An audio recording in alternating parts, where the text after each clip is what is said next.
do have a little buffer, but can take no opportunity for granted, least of all against the Titans, who, let's be honest, are just unpredictable. The Gold Coast roller coaster is always the best way to describe it, not just at the theme parks, but they can, they may well produce something special for the coach and at least continue their impressive recent form line against those lads across the ditch. And this is the first of our 3 games Saturday footy here on ABC Sport. We are in the boardroom and my board chairman is former Sea Eagle, Blue and Kangaroo, John Gibbs. G'day again, Gibbsy. Hello, Brad. Hello, Kiana. Yeah, this is going to be an interesting game, and I think most focus is on Des's 500th, and will he beat the Gold Coast Titans after this game, win, lose or draw?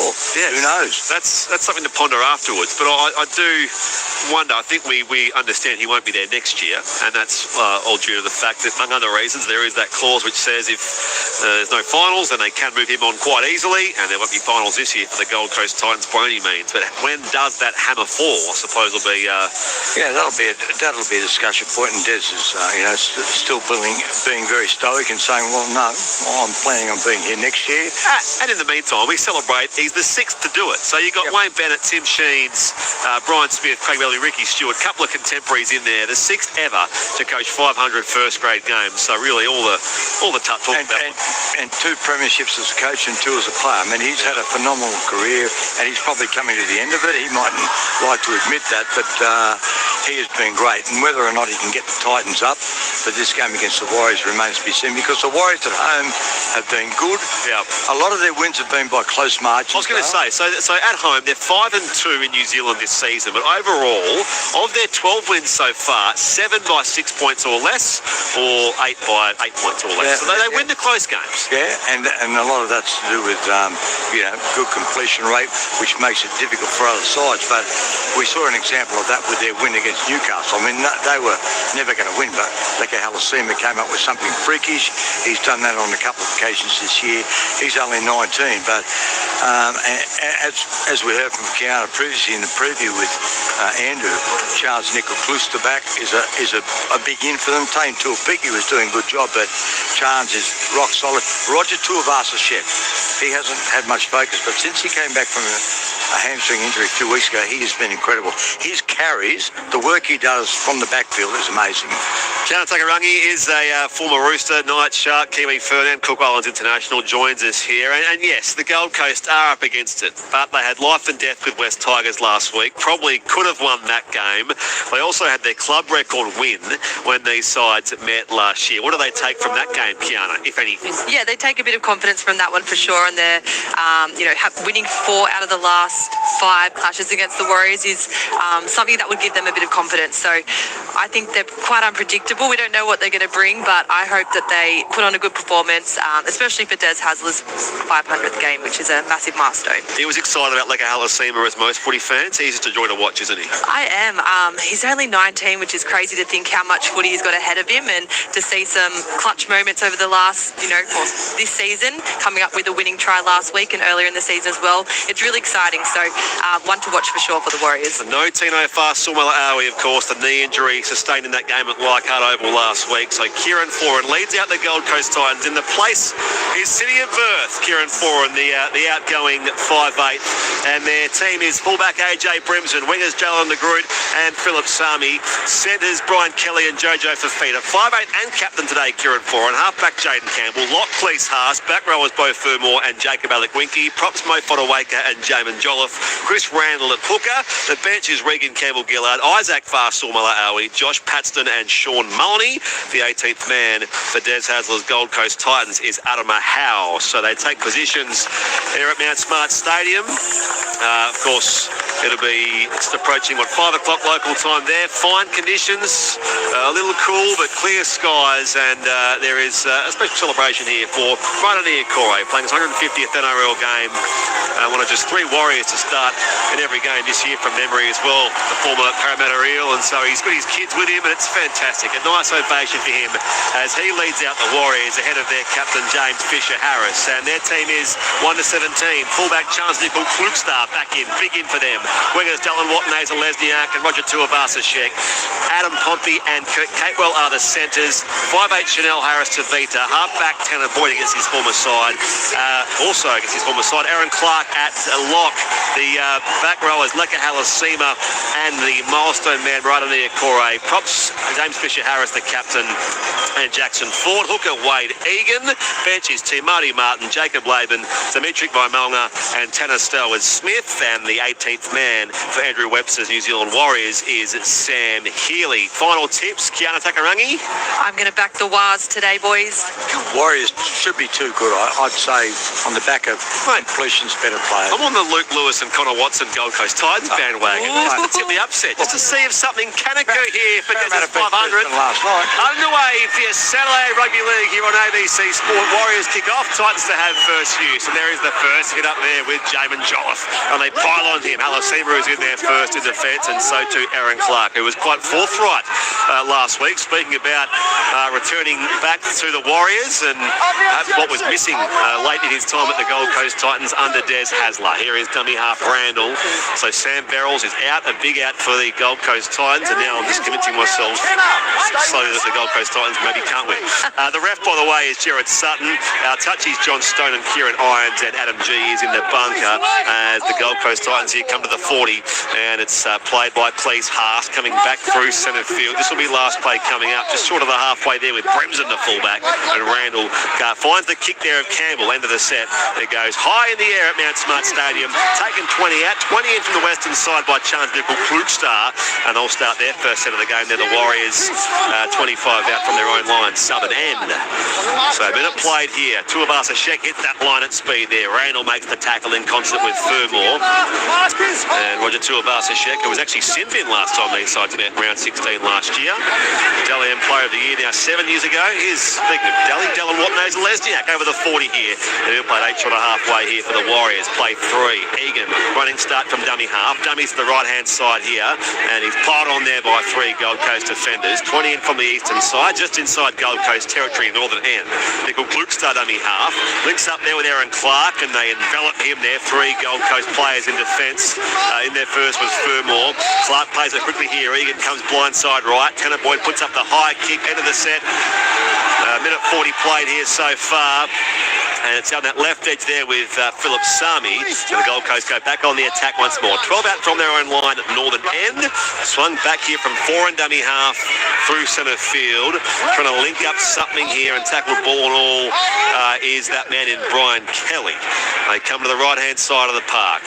Jalen de Groot, 2 tries against West Tigers last week, has tackled 20 out, 20 in from the western side this time. Skipping into that defensive line is Jacob Alec Winky.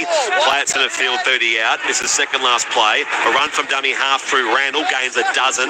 This will be last play now for the Gold Coast Titans. And they are 40 out from their own line at northern end. Campbell again will kick to finish off the set. And the high ball taken by Tuivasa-Sheck. 20 out from his own line here. Warriors on the attack. He's claimed 30 out from his own line. Well, early days, Brad, but it's copy and paste, isn't it? Just take the ball up conservatively, get to the kick and kick it.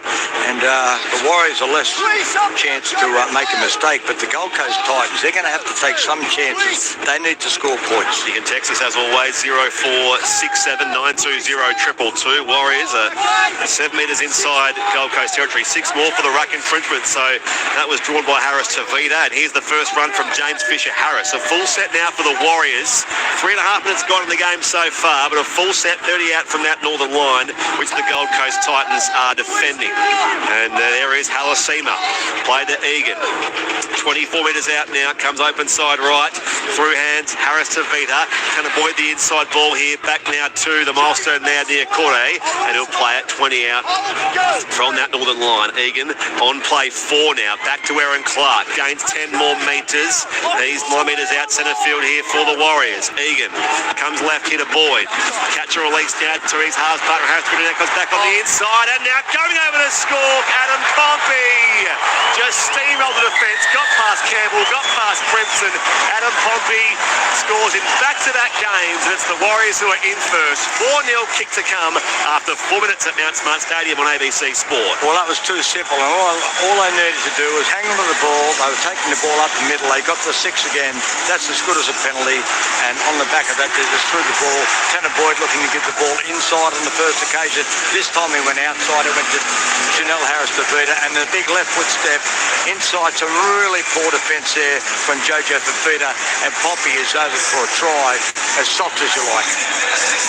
Yeah, it was a really, that left foot step was deadly there. It's probably a centre's worst nightmare when you're trying to defend, to be honest, but really nice lead-up play there by the Warriors. It comes off the back of a 6 again called there from, against the Titans. So they took full advantage there, the Warriors, with those extra tackles in that set, and Adam Pompey is the one rewarded. So he passed the 100 games mark recently. Actually got 48 NRL goals, although I don't know if he'll be kicking for them today. It will be Tanner Boyd.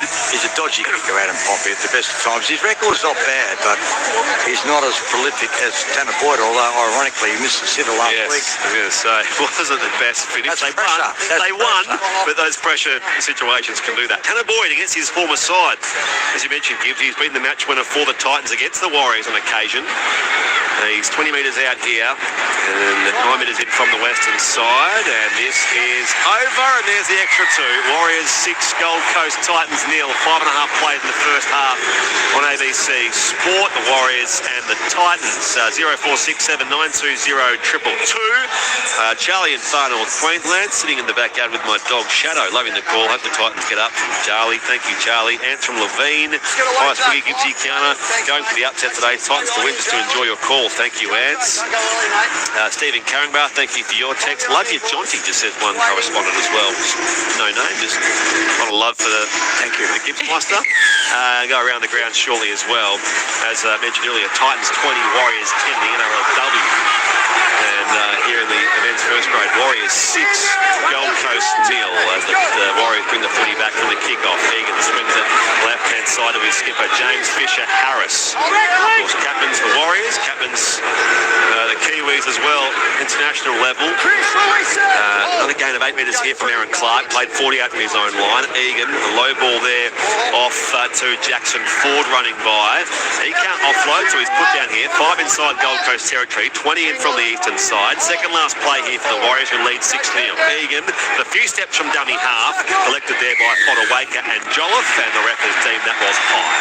So it will be the first penalty of the game going the way of the Warriors. Already lead 6-0 here, John Gibbs. 6.5 played the opening half. Yeah, well, we saw what happened last time. They got an opportunity, and that was, marginally high. It was not too much. It's a penalty. Potter Waker's shoulder comes in. Yeah, penalty. It's efficient. Wade Egan, he does.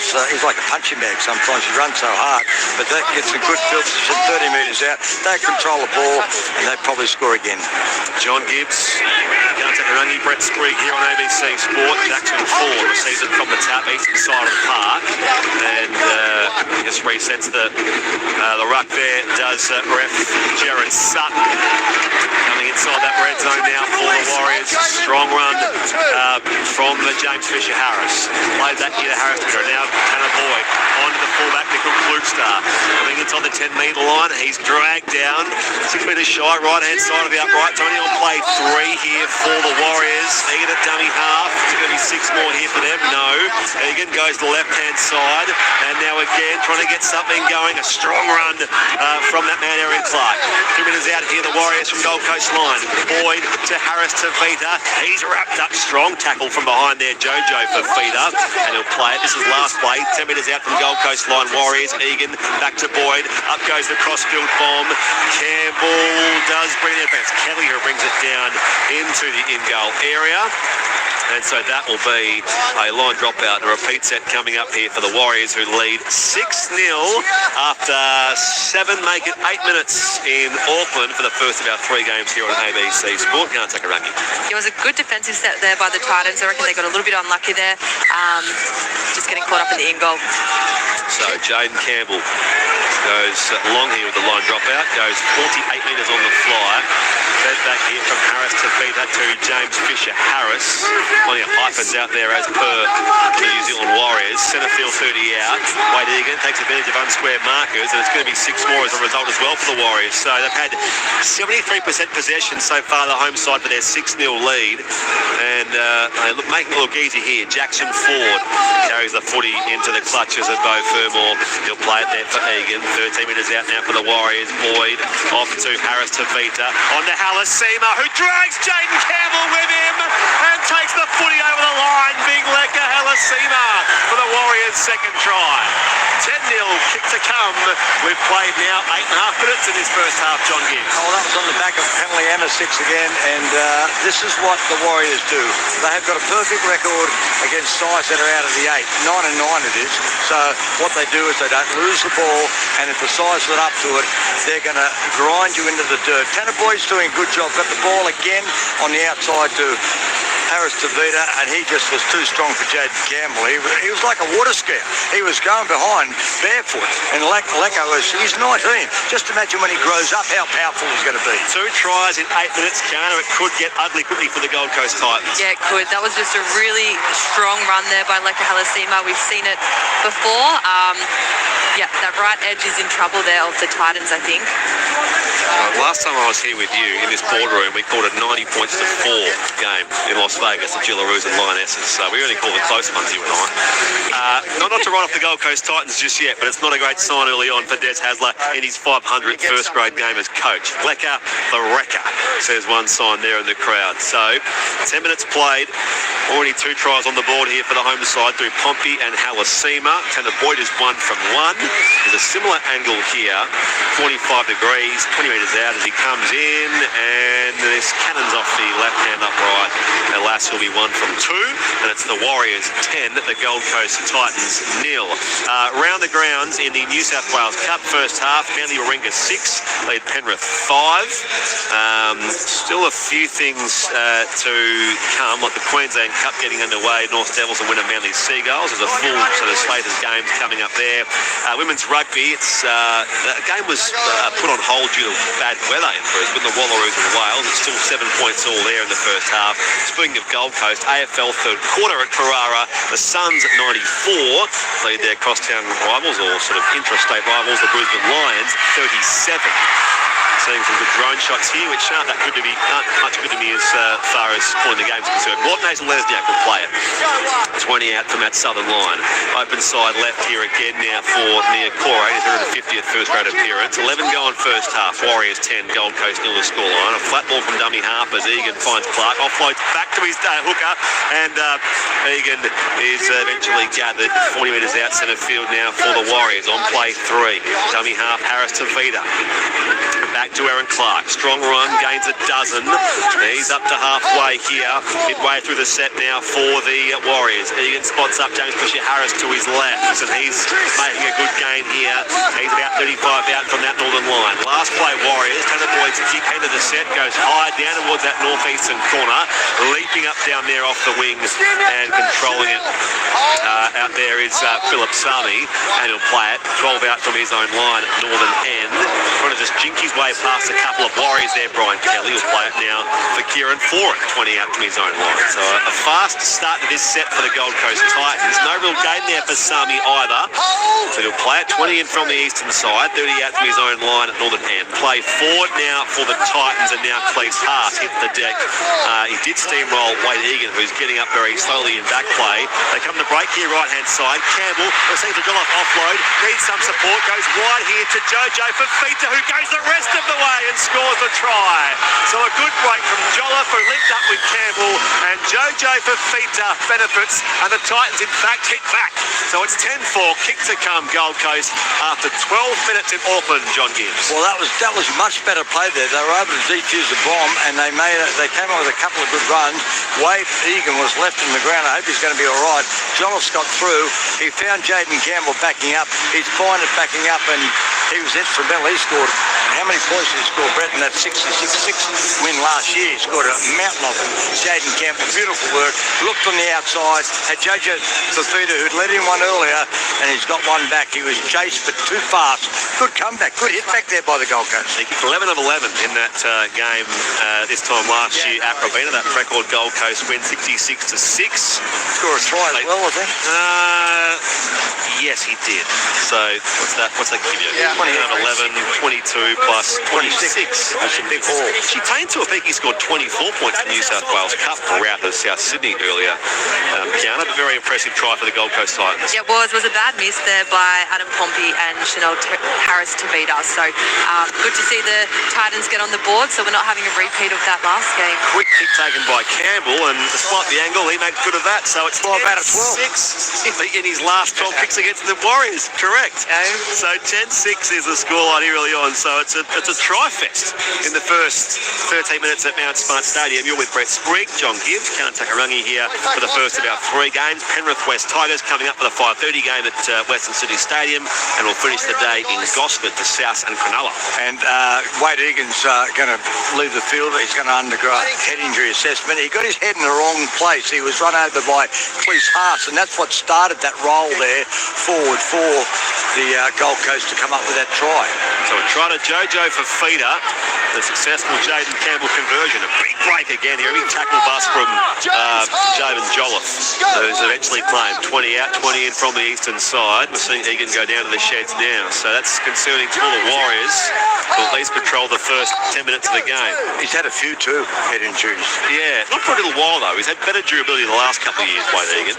Let's come back here to Brimson. Little step here into the defence where Fisher Harris and Clark stop him. And he's on the halfway here, 20 in from the eastern side. Here's Mo Fodawaker. Played all 3 Origin games for Queensland this year. It's going to be a set restart now for the ruck infringement for the Gold Coast Titans. Fodawaker wants to play at 40 out from Warriors line, but he's called back here by referee Jared Sutton. Warriors 10, Gold Coast 6 the scoreline, 14 gone first half. Campbell back on the inside now to Jacob Alaquinki, who played in the Gold Coast most recently. Maybe he's their good luck charm. Plays it now, 30 out to the field. It's come back again here. Cleese Haas to the outside, both Fermor, 20 out, 20 in from the eastern side. This is only play 3 now for Gold Coast. Brimson dummy half, swings it back here to Cleese Haas, and he straightens his run into that wall of Warriors defenders there. Jackson Ford in there, so too Marty Martin, who's on the field for Wade Egan. It's going to be 6 more here, 10 metres out. Campbell wants to break through himself here. He's wrapped up by Harris, Tavita and Halasima. Now dummy half Randall, across to Fodawaker. Gold Coast, 8 metres out from the Warriors line, south end of Mount Smart Stadium. 10-6 the Warriors lead, 15 gone first half. Randall on play 3. To the left-hand side for Foran. Spread the defence here with a pass to Brimson over the top. He can link up with Philip Sami. He goes diving over to score the try. Back to that try for the Titans. And it's 10 all. Kick to come for Desi's men. We've played now 16 minutes. Break at 15 in this first half on ABC Sport. Can't take Rangi. Yeah, that was just really good footy there by the Titans. The Warriors made it hard. They gave away 2 6-tackle sets there, and the Titans just capitalised that. You see Gabriel shot out of the line from that right centre, and they've just gone straight over the top. Philip Sami scored a try in the first half against West Tigers last week. He's on the board here again. Yeah, no, that was really good work. They set it up well, but on that occasion, Kurt Capewell, he'd been steamrolled a little earlier. He hurt his arm or his shoulder, so he's not good either. We've lost Wade Egan. All of a sudden, this game has been turned on its head. It looked like the Warriors by how many, and now the Gold Coast have come up with a couple of beautifully executed tries on both flanks, one to JJ Tafita, and then on the other side to Philip Sami. Good work on the inside though by Brimson and Kieran Foran. A beautiful over-the-top pass from Brimson created the opportunity for DWZ to come in and try and close it down. He couldn't do so, and then it was going to be academic. Jaden Campbell is 23 metres out, make it 24. Metre in from the eastern touchline. 1 from 1 so far tonight. This for an early Gold Coast lead. On its way, misses left-hand side. We are locked up at 10 points all. Warriors and Titans here on ABC Sport. Text line 0467 920 222. Dion, thank you for your text as always. Up the Waz. Listening to a great call from Louis and Marco and Aladella. Love Aladella, fantastic part of the world. Afternoon, ladies and gents, it's good to see the Titans halves playing well. Just thinking none of them are still with the Titans. As Cliff England and New South Wales. Well, maybe spoke too soon there. The Titans have got their way back in the game here. We will see Tanner Boyd kick off, the former Gold Coast Titans halfback.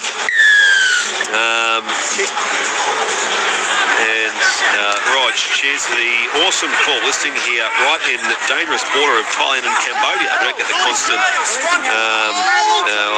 comments. I think he's talking about something with the AFL. Good to hear from you, Rog. 0467 920 222. Titans back on the attack. 10 points all the scoreline here. And a dummy half has swung wide here from Sean Mullany off to Brian Kelly. Up that left edge he goes. Tackle is made in there by Kate Well and Tanner Boyd this time as they press towards halfway for the services of Bo Fumal. Putting his back, 20 in from the eastern side, 5 short of halfway. As Jolliffe, his first receiver, goes charging into Fisher Harris. Last play Gold Coast, 40 out from the Warriors line at southern end. Hurried kick from Kieran Foran, up it goes. Sets a task for Nickel Klukstar. Brings it down, 10 out from his own line. Tackled now by Campbell, Fodawaker, and also in there was Cleese Haas. 17 gone, 23 left in this first half at Mount Smart Stadium. It's the Warriors 10, the Gold Coast Titans 10, and possession has now swung back right in the Gold Coast Titans way, which makes sense given they had none of the footy in the first sort of 8 minutes or so with those two Warriors tries. They fought their way back, the Titans. The handling from both sides has been pretty good, but all of a sudden it's palpable. The Gold Coast Titans got pep in their step. They were sort of had their heads down, and now they're really fired up. End of the set, Tanner Boyd's kick goes deep down towards that 30-metre line where it's taken by AJ Brimson. Scored a try last week. Scored a try, two tries in fact, last time these sides met at Mount Smart Stadium, which the Titans won on Anzac Day last year, a tight game, 27-24. It's with one of their try scorers so far, Xiaomi, plays it on halfway. Jalen de Groot hits and spins there off Halasima. He'll play it 5 inside Warriors territory. It's going to be 6 more here for the ruck infringement. So a little disappointing from the Warriors defence as Fodawaker has it with the first of those 6 carries, 30 out centre field. Played now to Mullany, and he's gone back to find Jolliffe. 3 Warriors cost him 20 out centre field. Mullany get to play in the win. It's his 3rd first-grade game, and he grew up in Auckland, in New Zealand, and here's Bo Fermor, 10 metres out now from that Warriors line. Play 4. Mullany, open side right here, Foran, needs options, show and go, darts back on the inside, offload back now to Isaac Farsouma, offense, Cleese Haas, now with Jaden Campbell. He tries to just swoop his way past the tackle of Halasima. He'll play it here for the Titans, 8 metres out, right-hand side of the uprights. Mullany, open side left in the second last play. Cleese Haas to Foran, kicks off the outside of the boot. They're chasing it through here. What knows Lesniak and Nickel Klukstar wanted to guide it, and I fancy Nickel Klukstar knocked it dead just to make sure of it, and it will be a line drop out for the Gold Coast Titans. Repeat set coming up for them.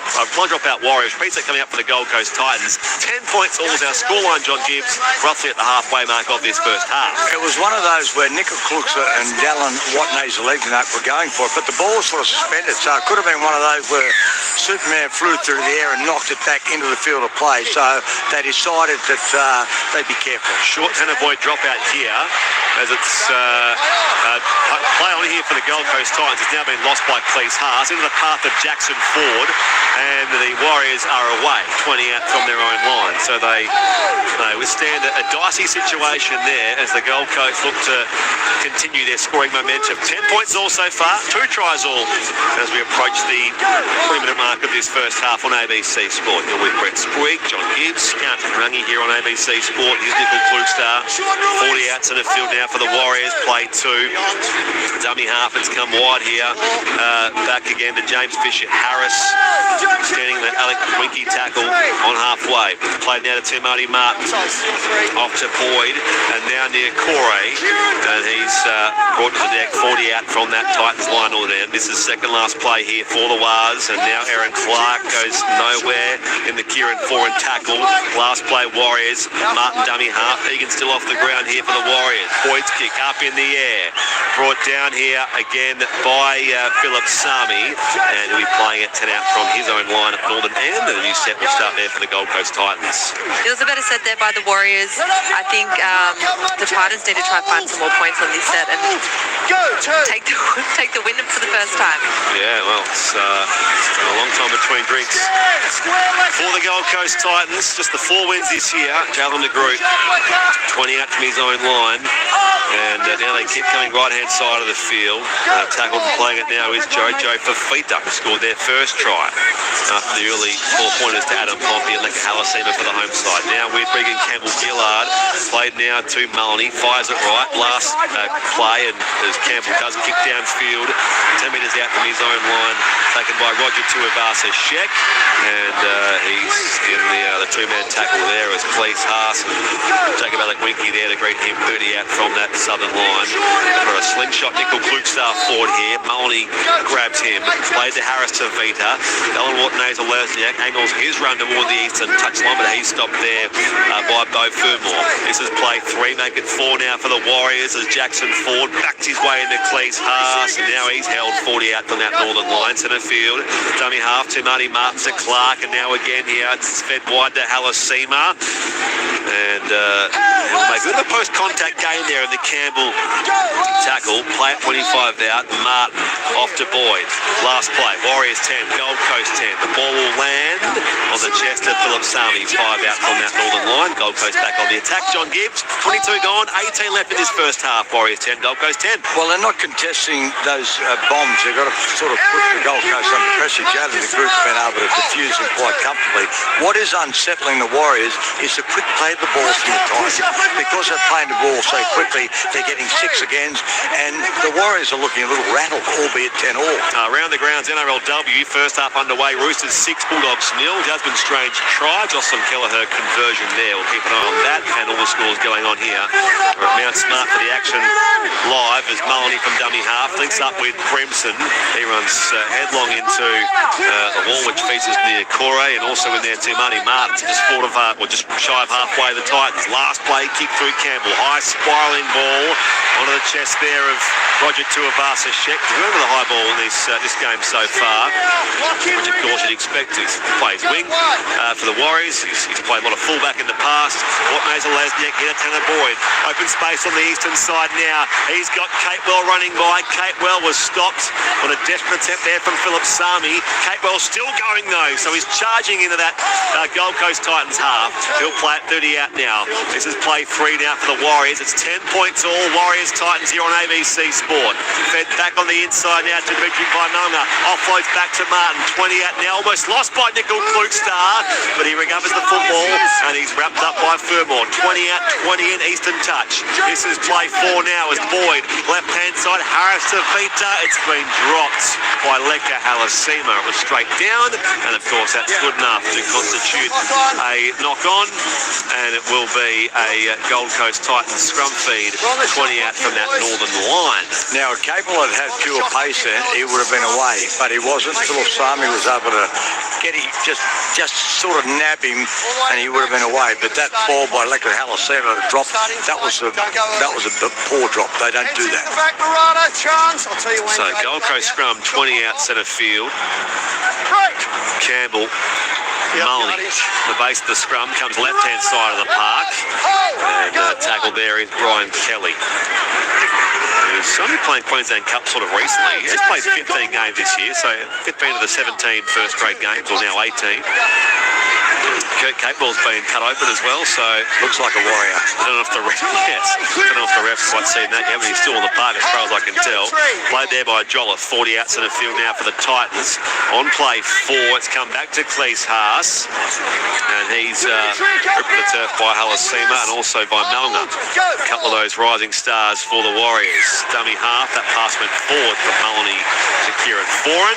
As a result, we'll come back here for a Warriors ball, Kiana. Yeah, the Warriors needed that after that little error from Leka Halasima, so it puts them in good field position to have a crack and see if they can find some more points.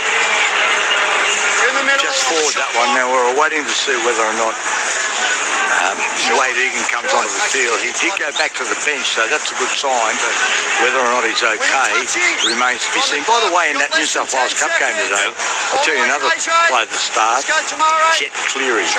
Yes, okay. Capewell's been taped up, by the way, so we can see that. He's still got the trainer with him on that right-hand side of the field as they move it quickly left-hand side of the park with Tuabasa Sheck. Warriors 10, Gold Coast 10, the scoreline at Mount Smart Stadium so far. 14 left in the first half. With Brett Sprigg, John Gibbs, Can't Take a Rungy here on ABC Sport. Played there 30 out from that northern line. And again, here's Dimitri Vaimelga, one of their 3 try scorers against Newcastle last week. Played 20 outs in the field. Timani Martin waits there. He was accosted by Jollof, so it's 6 more now for the Warriors. A full set, 15 out from that Gold Coast tight line. It's a seesawing affair so far, and scores level 10 apiece. Martin dummy half to Boyd. Dummies the inside ball, goes to Harris, 10 minutes in wide now to Tuivasa Sheck, slips over in that northwestern corner, and the group counts on him, so too Campbell. He'll play it, 5 out from that northern line.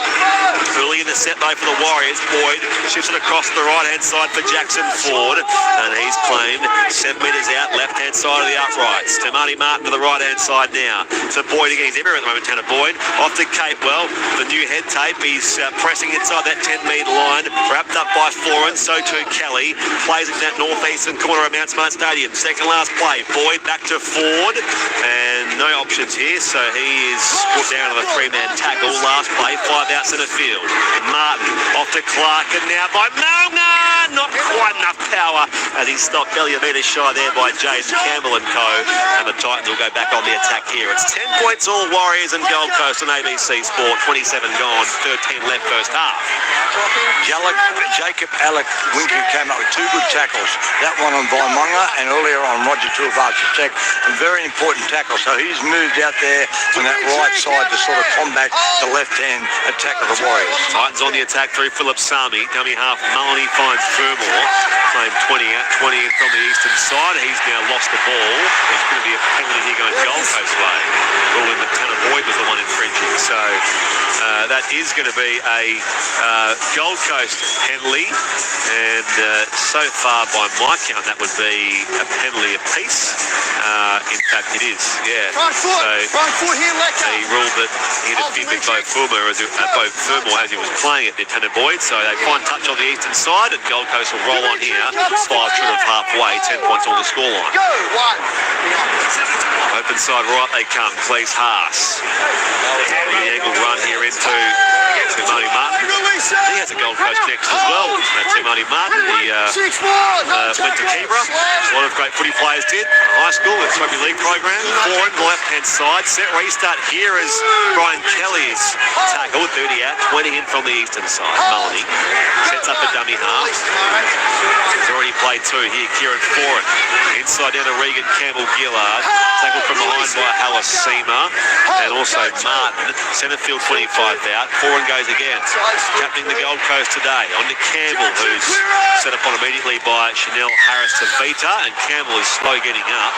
Crusher, City Copper crusher there from Jackson Ford or Harris-Tavita. I think Chanel might be a guilty party here, but it didn't look like much to the naked eye. Enough that he was sort of clutching the back of his head. And no, yeah, Jackson Ford comes down. So it's replays showing Harris-Tavita, but it was actually the contact of Jackson Ford there, which crushes Jaden Campbell, and he's the first player on reporting this game. Technically, that's a crusher, but until he was grabbing at his neck, there was not going to be a penalty, and he's okay. So, 10 points all. What do they do here? Kick the goal. Will they take the 2? Taking the 2. Smart move, I say. 15 metres out here, very slight angle. So after a fast start for both sides, really, Pompey and Halasima scored in the first 8 minutes, and then Jojo Fafita, Philip Sami also scoring. So we saw 4 tries in the first 14 minutes. And not much since. Penalty goal attempt here for Jaden Campbell. 1 from 2 tonight, almost directly in front, and the flags are up at the southern end of Mount Smart Stadium. The Gold Coast Titans take the lead. The upsets on Gibbsy and Gianna. 12-10 the Gold Coast lead here with 10 minutes left in this first half. Looks like Wade Egan failed the HIA as well.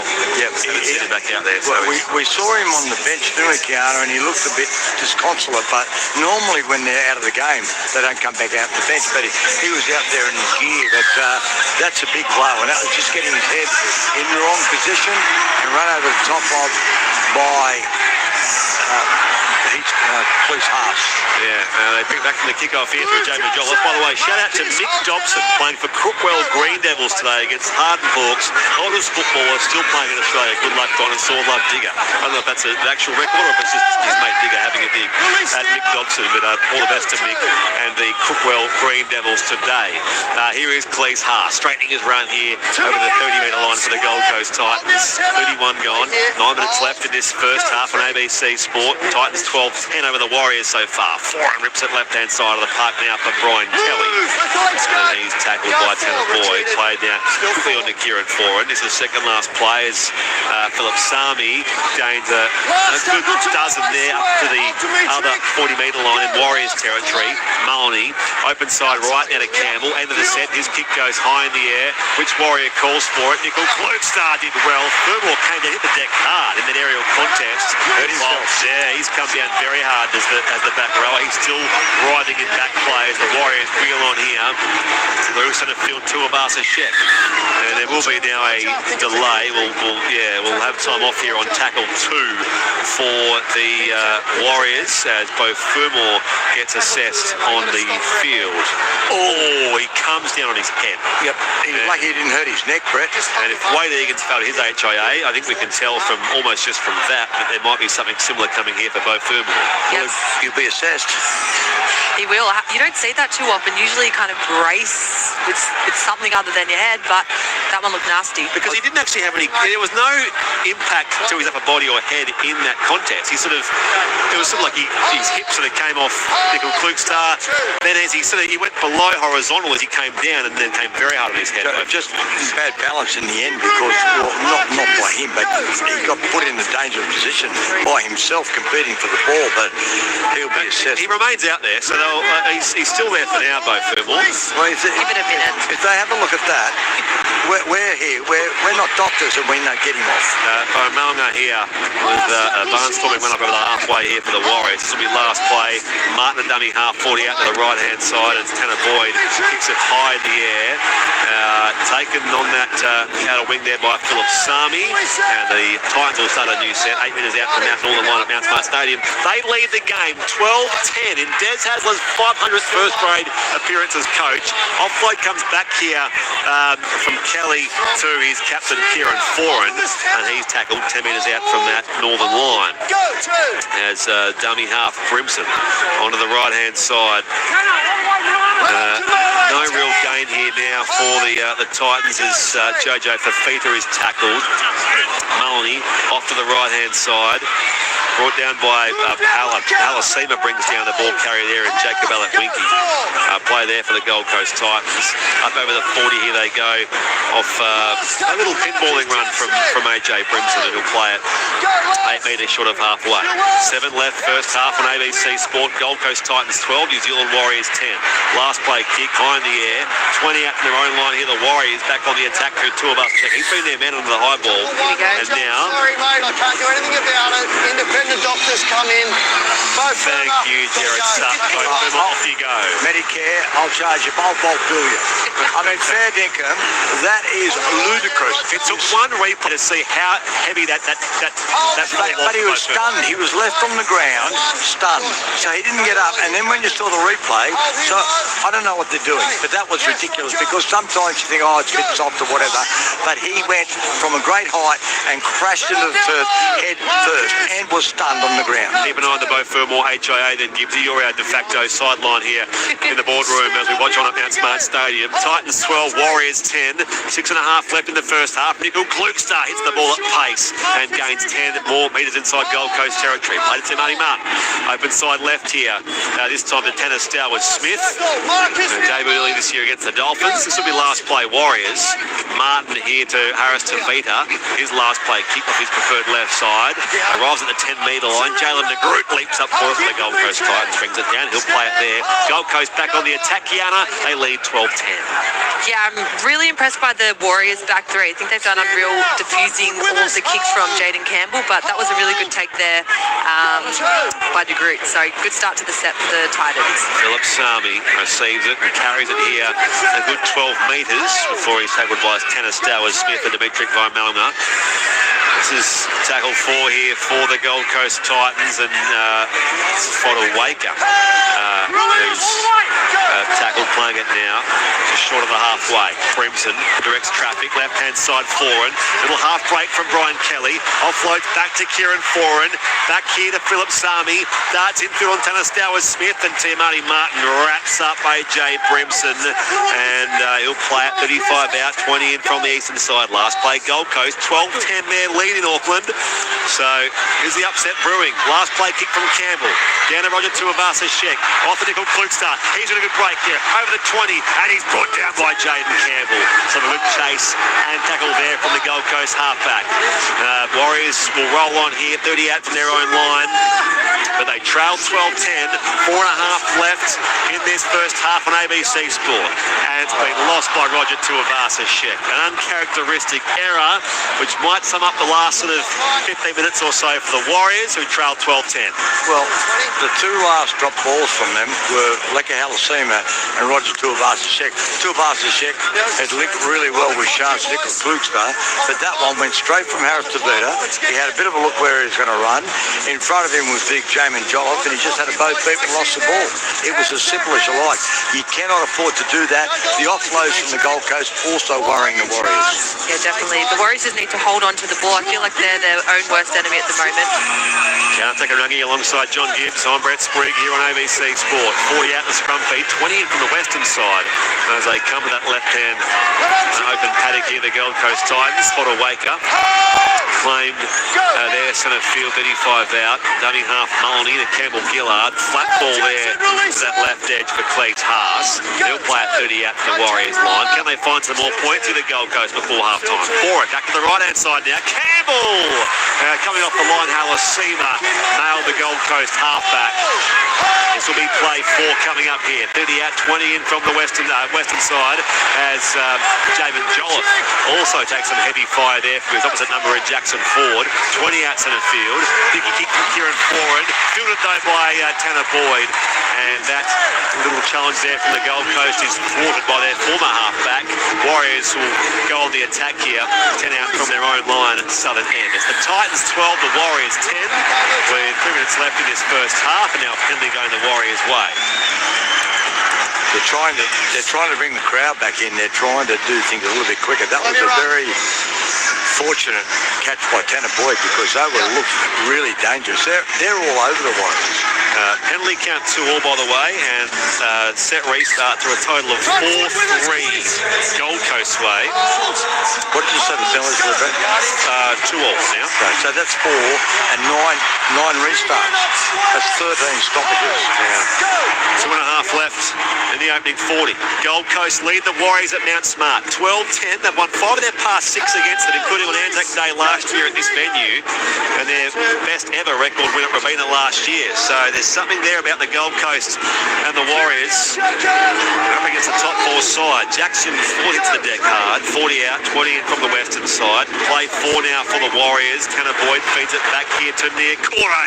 And 3 Gold Coast Titans wrap him up. 30 at centre field now. Martin on second last. It comes off to Tennis Tower Smith. And now to Boyd, to Harris, to Vita.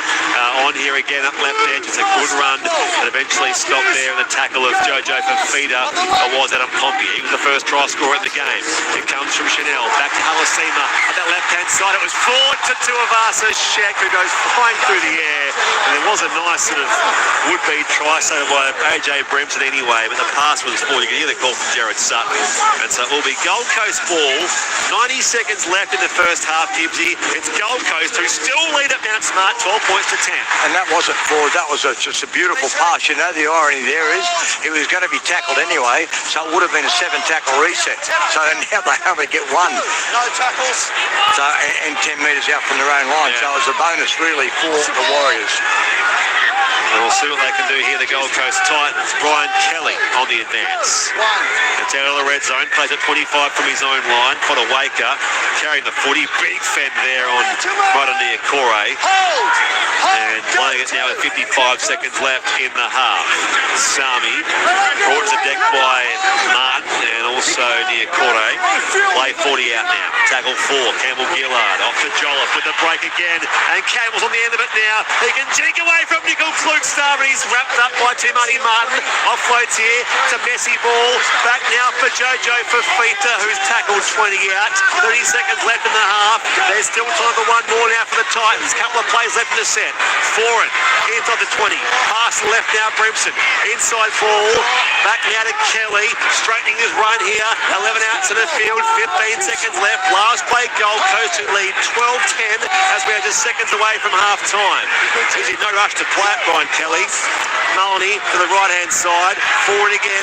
Comes to the right. Little kick from Campbell in the cross. Footed by Tuivasa Sheck. And that will be all she wrote through an enthralling first half in Auckland, in which, well, they're halfway there. The Gold Coast Titans in Des Hasler's 500th game as coach in the NRL. The Titans have the upset brewing. 12 points to 10 after the first 40 minutes. The try scorers so far for the Warriors, they scored theirs quickly at the start of the game. Pompey in the 3rd minute and Halasima in the 8th. Tanner Boyd 1 from 2. While for the Gold Coast Titans, Jojo Fafita in the 11th, Philip Sami in the 14th, and Jaden Campbell also 1 from 2 initially. Then he was successful with the penalty goal attempt, so 2 from 3 all up with that penalty, and that 2 points is the difference so far, John Gibbs. Yeah, well, it started really well, didn't it, for the Warriors? They scored those 2 quick tries, and it was sort of insipid defence from the Titans, and all of a sudden, the Titans came up with a couple of big runs. It was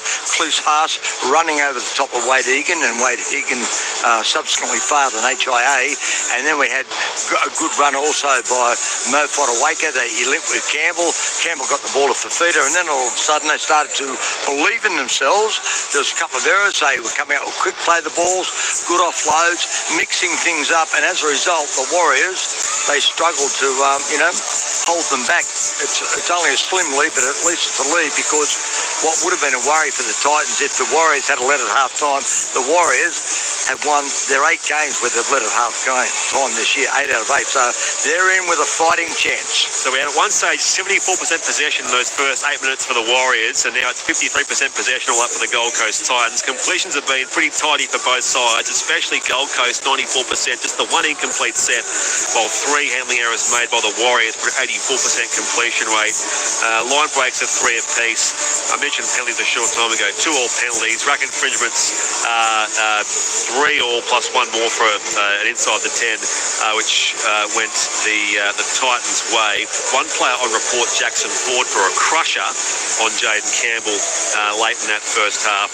Wade Egan failed the HIA, mentioned that, Gibbsy, and Beau Fermor may well fail his as well. He came down very hard off an aerial contest with Charles Nickel Flugstar. Came down basically head first, hit the deck really hard, and we'll see if he takes any further part in the game. Now, Rangi, what did you make of the opening half? Because the Gold Coast Titans have been pretty impressive for the most part. Absolutely. I've been really impressed by the speed of their play. I think that they've caught the Warriors off guard a few times and they've earned those, 6-again calls. And the Warriors have just really struggled to adapt and react, I think. And, on the back of a couple of errors themselves, anytime they've made half a break, they've seemed to make an error straight after. So I think they're their own worst enemy at the moment. But, kudos to the Titans because they're playing some good footy and making the most of their opportunities when they get them. And also there's a problem for Chris Randall as well. He only played 17 minutes, so he bumped his head as well. Yes. So both hookers, starting hookers out of the game. On our way to ABC News very quickly. Loving the call. The Titans need a big win today. Gibbsy, is there anything going on with the sky in New South Wales this week? Asked Big Daddy in Coffs Harbour. Well, it's a full moon today. No. It's coming up. We've got a while to go. Full moon today? Don't think so. I think it is. But It could be right. Maybe I'm wrong. It seems like it was yesterday we had the buck moon, but I tell you what, we'll have a stellar vista now. The stars will be shining tonight. Most importantly, we might see a Gold Coast Titans upset against a top 4 opponent there at Mount Smart Stadium in Auckland. The Gold Coast Titans lead 12 points to 10 over the Warriors after the first half of our massive Saturday here on ABC Sport. So 12-10 the scoreline here. Going to go very quickly in the AFL. It's last quarter there. Gold Coast leads Brisbane by a total of 59 points. Women's rugby, Wales 21 lead the Wallaroos 12, second half there in Brisbane. And other rugby league, NRLW first half, Roosters 16, Bulldogs 0. New South Wales Cup half time, Panthers and Manly are 18 points all. Queensland Cup half time, North Devils 10, Winner Manly 4. And first half, Western Clydesdales and the Central Queensland Capras in the Queensland Cup are at 4 points all. 12-10 Gold Coast way at Mount Smart. Right now, time for ABC News.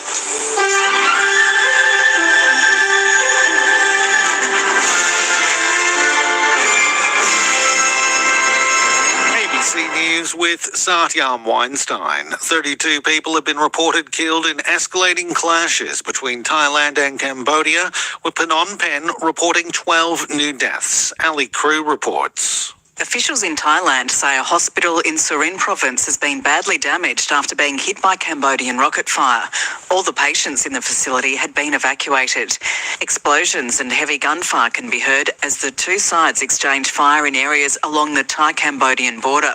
The conflict has seen tens of thousands of people flee their homes, with Thailand declaring martial law in 8 districts.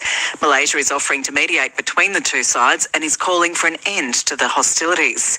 The UN Security Council has met behind closed doors in New York to discuss the crisis. Meanwhile, the Thai Navy says there have been clashes in a coastal province today, a new front more than 100 kilometres from other conflict points. An Australian doctor who's just returned from working in Gaza says airdropping aid into the territory won't be enough to help the starving population. Israel's announced it will allow foreign countries to airdrop aid into Gaza in the coming days amid growing reports of mass starvation. Israel's been restricting the movement of food, water and medical supplies into the territory, claiming Hamas militants have been hijacking the aid. Dr. Tanamin Din has been working for the medical charity MSF and says airdrops will do little to help Palestinians. It's not enough. The aid blockade needs to be unequivocally lifted and access to this aid needs to be unimpeded.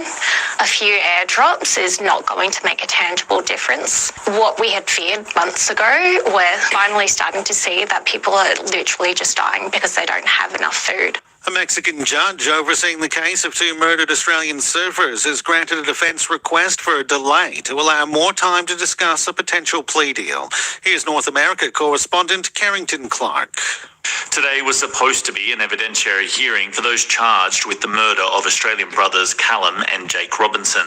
Instead, the defence lawyers asked for another delay in proceedings to allow them time to explore the possibility of a plea deal. While Judge Oscar Padilla granted the request, he warned all the lawyers that he wouldn't accept further delays and threatened them with a fine if they didn't come prepared to the next hearing, now scheduled for November the 13th.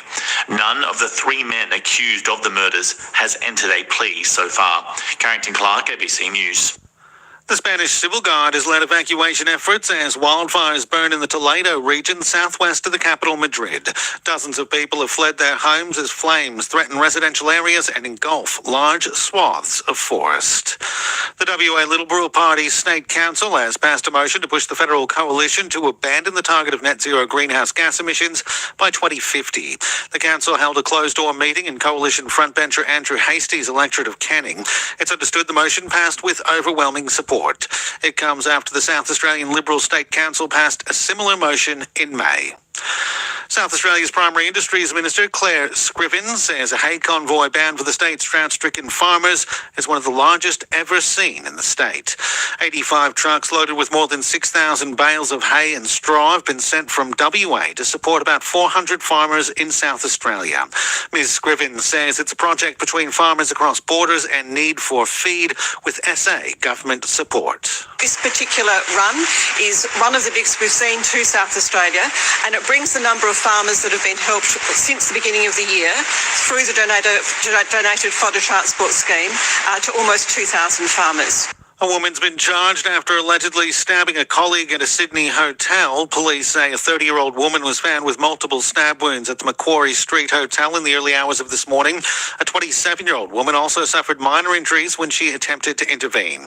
Officers have arrested a 31-year-old woman at the scene, and she's been charged with grievous bodily harm with intent to murder. She'll face court tomorrow. Hidden cameras have captured the first glimpse of a rare snow leopard cub born at the Chester Zoo in Britain, the first of its kind born at a zoo in nearly a century. Video footage released by the zoo shows the cub taking its first steps as its mother keeps a close eye. And in rugby union, Australia is looking to send the series against British Lions and Irish Lions to a decider with a victory game in Game 2 in Melbourne this evening. The Tourists claimed the first game 27-19 in Brisbane last Saturday. You're up to date with ABC News. Get more news at any time. Download the ABC Listen app. Rugby Union's greatest tour is here. ABC Sport has all the live action of every British and Irish Lions game in Australia. Look for the Sports Extra button on the ABC Listen app. ABC Sports coverage of the 2025 NRL Premiership. These millimetres out centre field here for the Warriors. Egan comes left here to Boyd. Catch and release now to his hard partner. Has to connect back on the inside. And now going over to score, Adam Pompey. Just steamrolled the defence. Got past Campbell. Got past Brimson. Adam Pompey scores in back-to-back games. And it's the Warriors who are in first. 13 metres out now for the Warriors. Boyd off to Harris Tavita. On to Halasima, who drags Jaden Campbell with him and takes the footy over the line. Big Lecker Halasima for the Warriors' second try. They come to break here, right-hand side. Campbell receives the drill-off offload, needs some support, goes wide here to Jojo Fafita, who goes the rest of the way and scores the try. So a good break from Jolliffe, who linked up with Campbell, and Jojo Fafita benefits, and the Titans, in fact, hit back. Randall on play 3. To the left-hand side for Foran. Spread the defence here with a pass to Brimson over the top. He can link up with Philip Sami, who goes diving over to score the try. Back-to-back tries for the Titans. On to Campbell, who's set upon immediately by Chanel Harris Tavita, and Campbell is slow getting up.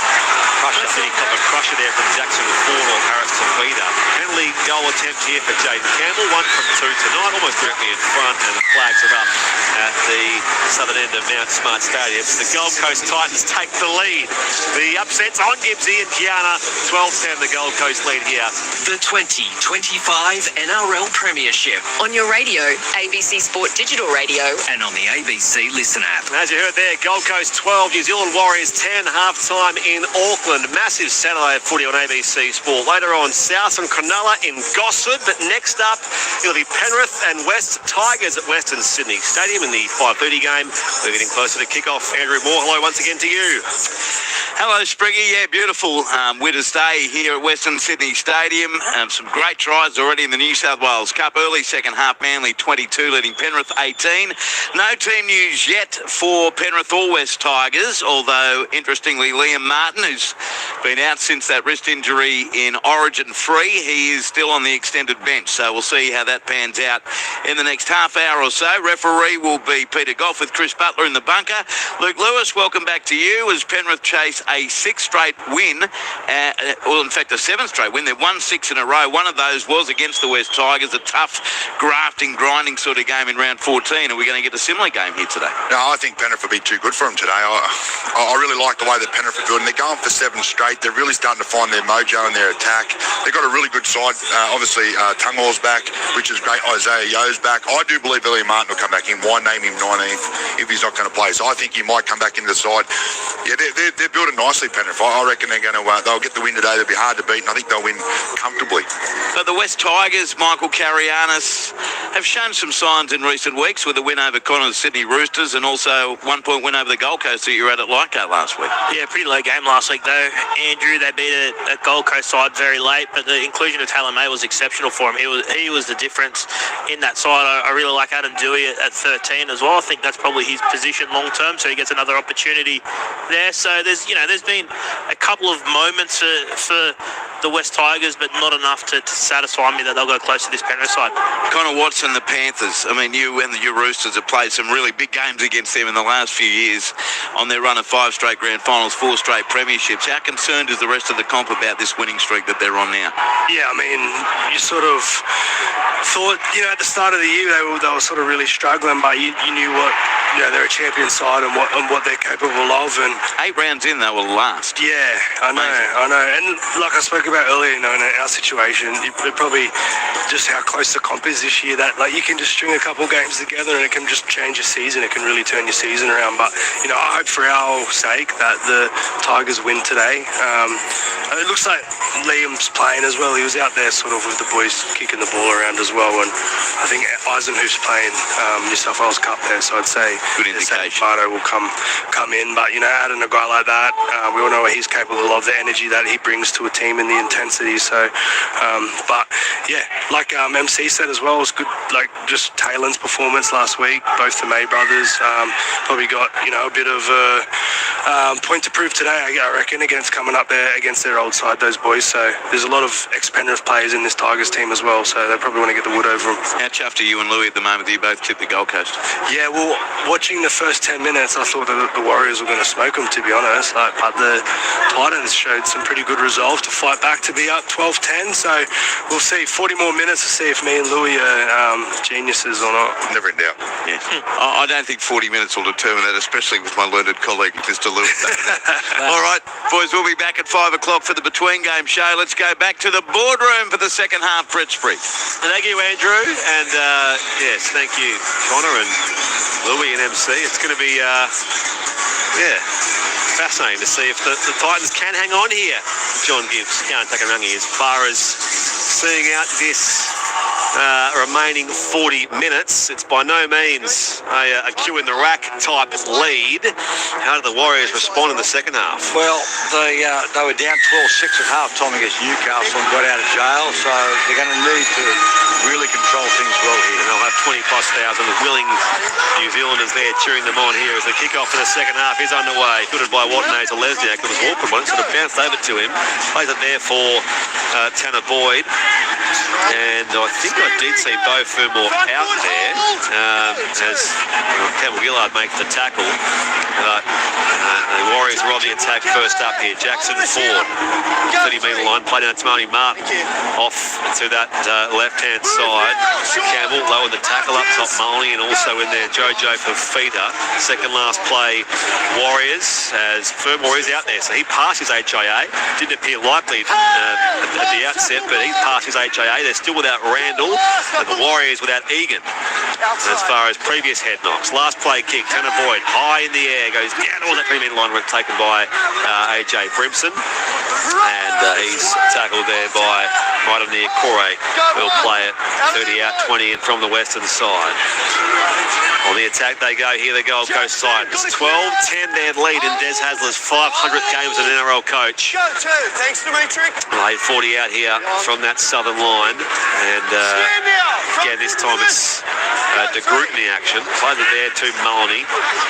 Directs it right-hand side of the field, Jolliffe, over halfway where he's claimed by Jackson Ford, and they'll play it again to to Molyneux quite quickly. Campbell Gillard angles his run there into Tanner Stow with Smith and also by Melnger. And this will be second last now for the Gold Coast. In fact, it's last play. Molyneux 40 out now. Comes to Campbell with the right pink boots. He kicks downfield. And again, put it by Roger Tuivasa-Sheck. And he just darts back into the line there where Jolliffe and Campbell meet him. And she'll play it there for the Warriors. 8 minutes out from his own line at Northern End. Gold Coast 12, Warriors 10. Here's Nickel Klugstar. Got 6 hyphens in this Warriors side, by the way. Someone asked why do you always say Roger Tuivasa-Sheck's name in full? Just sounds right. And I can't explain why. Here's another one. Dylan Watmay's Lesniak plays it 30 here. Comes right-hand side off to Kirk Catewell. And Catewell, who was cut open in that first half, stands in the tackle of Molyneux and also Kieran Foran. Quick set, this one for the Warriors.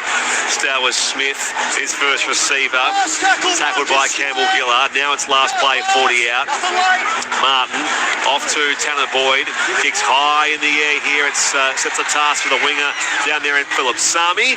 And Gold Coast will go back on the attack. Kiana, 20 out from their own line. They lead 12 points to 10. 3 minutes gone in the second half. It's almost a repeat of the first half. You know, everyone's just completing their sets, kicking to the corners. Now we just have to wait to see who makes the first error. And Foran goes across here to Beau Fermor. Straightens his run there into Ford and also Halasima. Play it now to Molyneux at dummy half. What a big role he's having to play tonight. Of course, no Sam Verrill, so remained in Australia for the birth of his first child. And also Chris Randall, who was to be at dummy half, suffering the head knock earlier. Campbell darts back on the inside here on Halasima. And he's driven to the turf there by a defensive reinforcement to Matty Martin. Last play for the Gold Coast Titans. Foran off a step, high kick, and again Tuivasa-Sheck goes up and brings it down. And off start a new set there. The Warriors 20 out from their own line, 10 in from the eastern side. Yeah, great take. There's been a couple of good takes by RTS in the second half, and I must say that I can't believe that the Warriors, when they kick, they don't put kicks up that are contestable, because if you're contesting, you're a chance of getting the ball back. Jaden Campbell, his footwork is causing all sorts of nightmares for the Warriors defence. Run from Pompey, played now 30 out centre field. Coming right-hand side of the park. This time, what knows a Lesniak. Coming back now, early kick does come from Harrison Feeter on the second last play. And fielded back there by AJ Brimson. He charges back to that many-metre line where he's met solidly by Dimitri Vomelna. And he'll play at 20 in from the eastern side, AJ Brimson. He'll play for England in the Ashes series later on this year, Gibbsy, we imagine. Yeah, he's eligible. He's a good player. Victor Radley probably too. Gold Coast 12, Warriors 10. 4.5 played. Second half here on ABC Sport. You're with Brett Sprigg, John Gibbs, Takanrangi. The first of our 3 games. Penrith West Tigers coming up next. Souths and the Sharks in Gosford later on. Dummy half Molyneux here. Play 4 now for the Titans. Off to Campbell. And now linking up wide here with Alec Winky. Play at 40 out. Played back now again to Molyneux. Straightening run here from Mo Fodawaker. Takes a couple of Warriors with him. Good post contact meterage from him now. 25 out. Off to Campbell. Last play kick. Up to that northeastern corner. It's off the chest of Nickel Klugstar. 6 more now for the Titans that come from Brimson to De Groot. Couldn't quite get the footy beyond that corner post. Have no try. Just see whether there's a knock on first by Gold Coast in the contest. Just checking something in the lead up there is ref Jerry Sutton. I've got a knock on Warriors. I've got no advantage. We're then looking to see if he goes touch and go. Okay, so a couple of things might I've got no advantage. Open things up here for the Gold Coast Titans. Yeah, we'll see what happens here, but at least that's what happens if you put up a bomb that can be contested. It's knocked on by Nickel Klugstar. There's hands all over the place, so they'll need another look at that, and that's exactly what they do. But the bottom line is you didn't get the try. What do you reckon, Kiana? Yeah, it's a hard one because it looks like the Titans player there, Brian Kelly, I think it is. It looks like he's touched as well. Have a listen to Adam G, the bunker. Yeah, I'll let you know where it's at.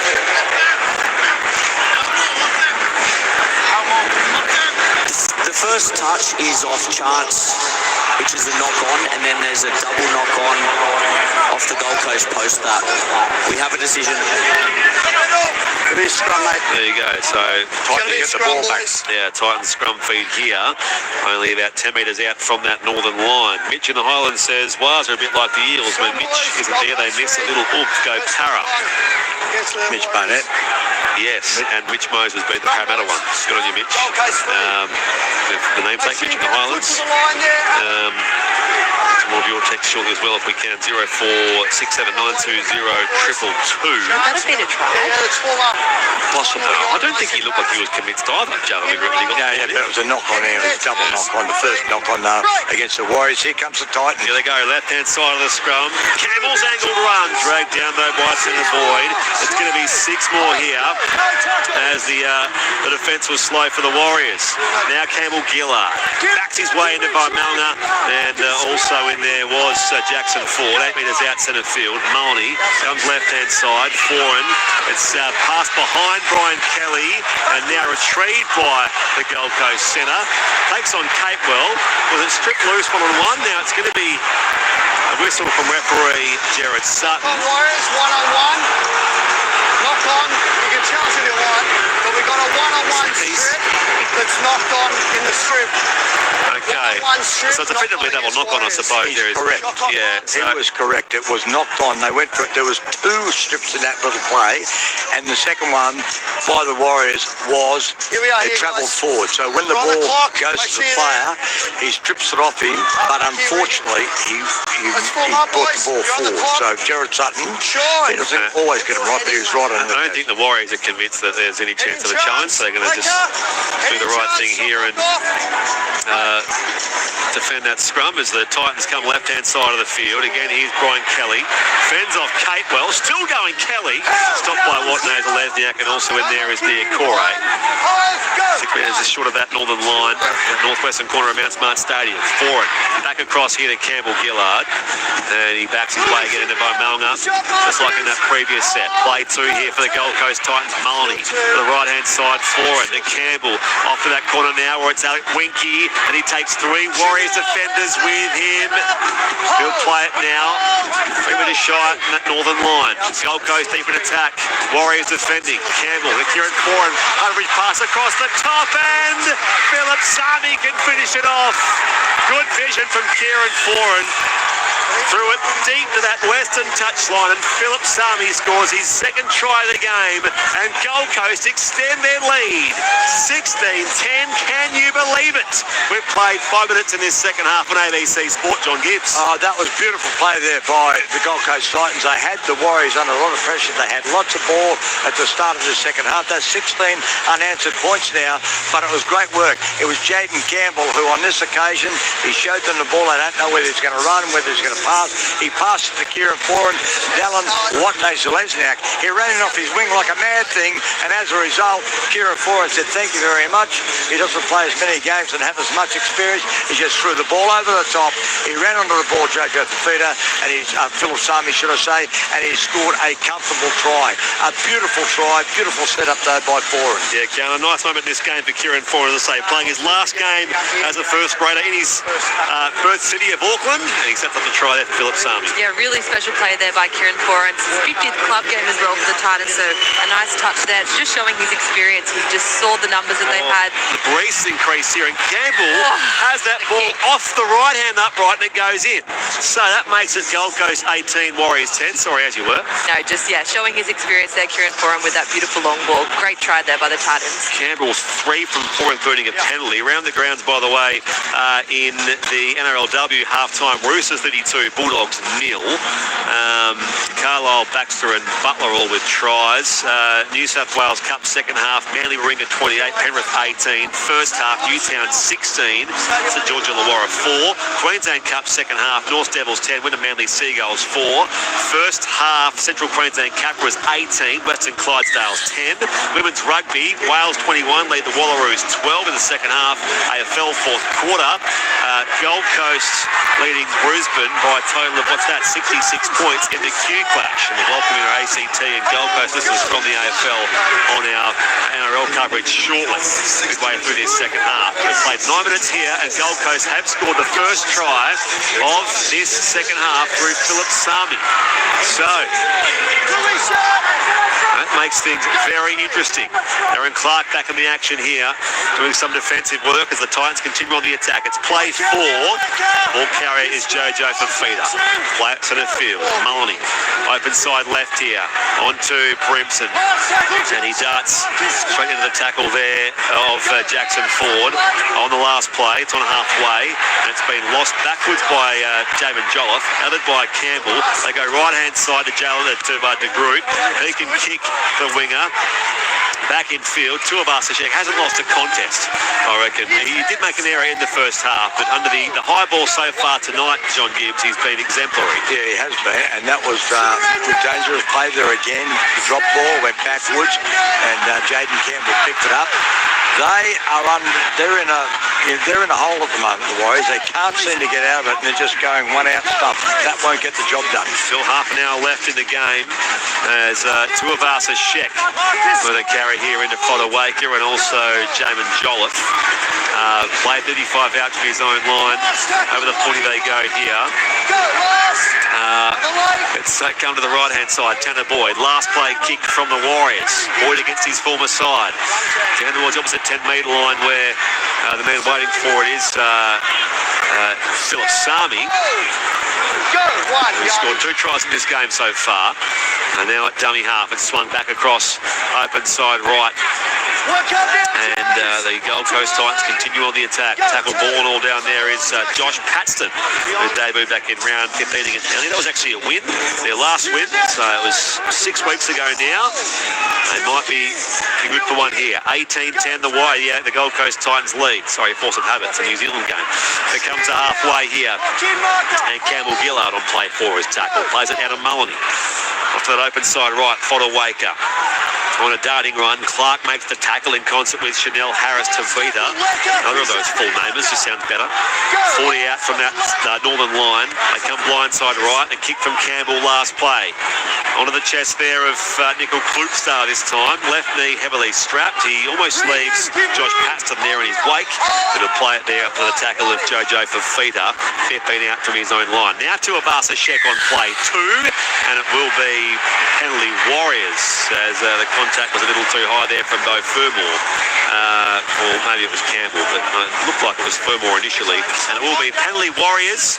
18-10 is the Gold Coast Titans lead here. John Gibbs, 12 gone second half, ABC Sport. Well, they needed that, and look, they just have sharper players at the moment, the Titans. Players like Jaden Campbell, AJ Brimson, they're really worrying the Warriors. And the Warriors don't seem to have anyone who's capable of getting out of this at the moment. They're going to need something special like a Halasema or something. Penalty count, he's special. Penalty count 3-2 Warriors for what it's worth.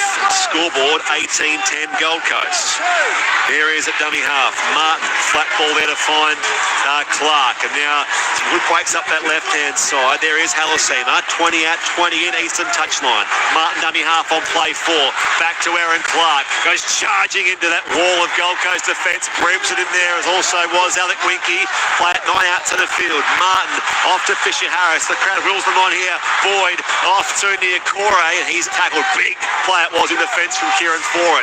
This is last play Warriors. Tanner Boyd running crossfield kick. Up it goes. Battered down here by the Warriors and knocked over the dead ball line by Jaden Campbell. Halasema competed through the air, brought it down. This will be, unless it was the knock from him, so it will be a restart from 20 and 7, 10-metre restart there for the Warriors. Changeover. For the Titans, changeover, because it was the last play, knocked down by Halasema. Thanks, Gibbsy. 18-10, the Gold Coast Titans lead. 13 gone second half here on ABC Sport. And they go up Main Street here, the Gold Coast Titans, through Philip Sami. Trying on the half so far as Paxton gets involved again off the bench. Up against some as well. They did lose Chris Randall, their starting hooker, also without Sam Verrills, who is waiting the birth of a child in Australia. AJ Brimson up through centre field. 40 out from the Warriors line at northern end. This is last play Gold Coast. Maloney, low flat ball to Campbell. His kick goes high and long downfield to Nickel Klugstar, and by the time he's tackled, 15 out from his own line. That's where the Warriors will start a new set. Can't take a rookie. 18-10 is the Gold Coast lead. Sorry, boys. I was having a look at the Warriors' missed tackle count there because I think anytime Jaden Campbell gets the ball, he's probably beating one or two defenders. So I think he's the key for the Titans getting this win tonight. Capewell, up the right-hand side he goes. As they'll play at 35 out. Nick Corey is off the field here. In back players. Now it's been... Nick Corey's forward or roll? I think he's rolled. No, it wasn't. Yeah, it wasn't correctly played there by the New Zealand Warriors. So Titans will keep this 18-10 lead for now. 14 go in second half. Tony Bundaberg says it was a new moon last night.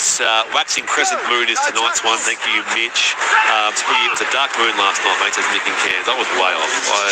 We're day one of the new moon. We're still a couple of weeks away from the next full moon, which is on the 9th of August. That was from Kirk Capewell, by the way, and it was he's experienced enough. He just didn't look like he didn't attempt to play the ball, so that was fair enough. And they're under pressure. They're both completing these sides at about 90%. Yeah, Maloney here from dummy half for the Gold Coast Titans. Foreign back on the inside now, linking up with Josh Paxton. Takes Jacob Laban with him.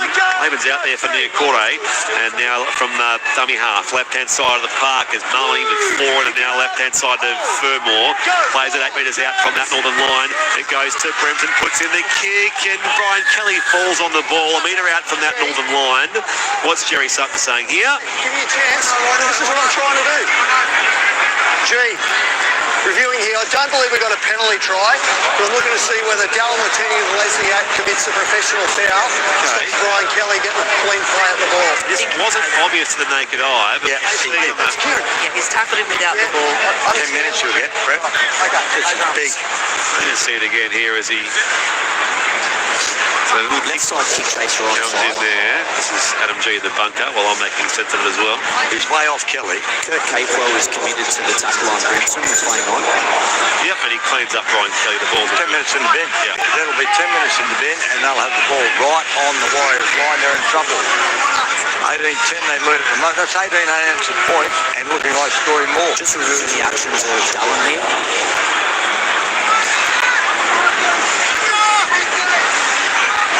Clearly plays at the man of Brian Kelly and makes it prior to him receiving the ball.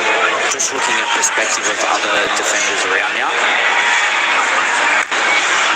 Jared Sutton said it's not a penalty try. Get on with it. Give him 10 in the bin. Get on with the game, because this is assisting the Warriors, who are getting a much-needed breather. Dallin's had not a very good game. Looking at the possibility of a penalty try due to Jackson Ford and Chance also being in the proximity. However, he clearly takes him out without possession. This is a professional foul. We have a decision. Jared Sutton's on-field call was correct, and this will mean that Dallin Watini-Lesniak will get 10. He plays the man, mate. He denies Brian a chance to compete for the ball in a scoring situation. Wow. There he goes. So he gets marked for 10.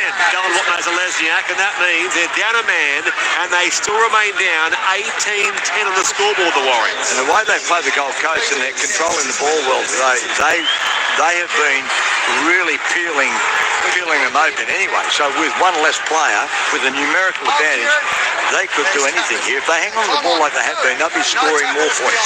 Gaz Liverpool says, good arvo and happy footy team. Is the roller coaster picking up a bit of pace? Time will tell, I guess, says Gaz. It certainly will be. Fancy and Air, thank you for your support as always. Here we go, Mo Potter wake up. And he's dragged down in the two-man tackle. 5 out from that northern line. Left-hand side of the park now, Kieran Foran.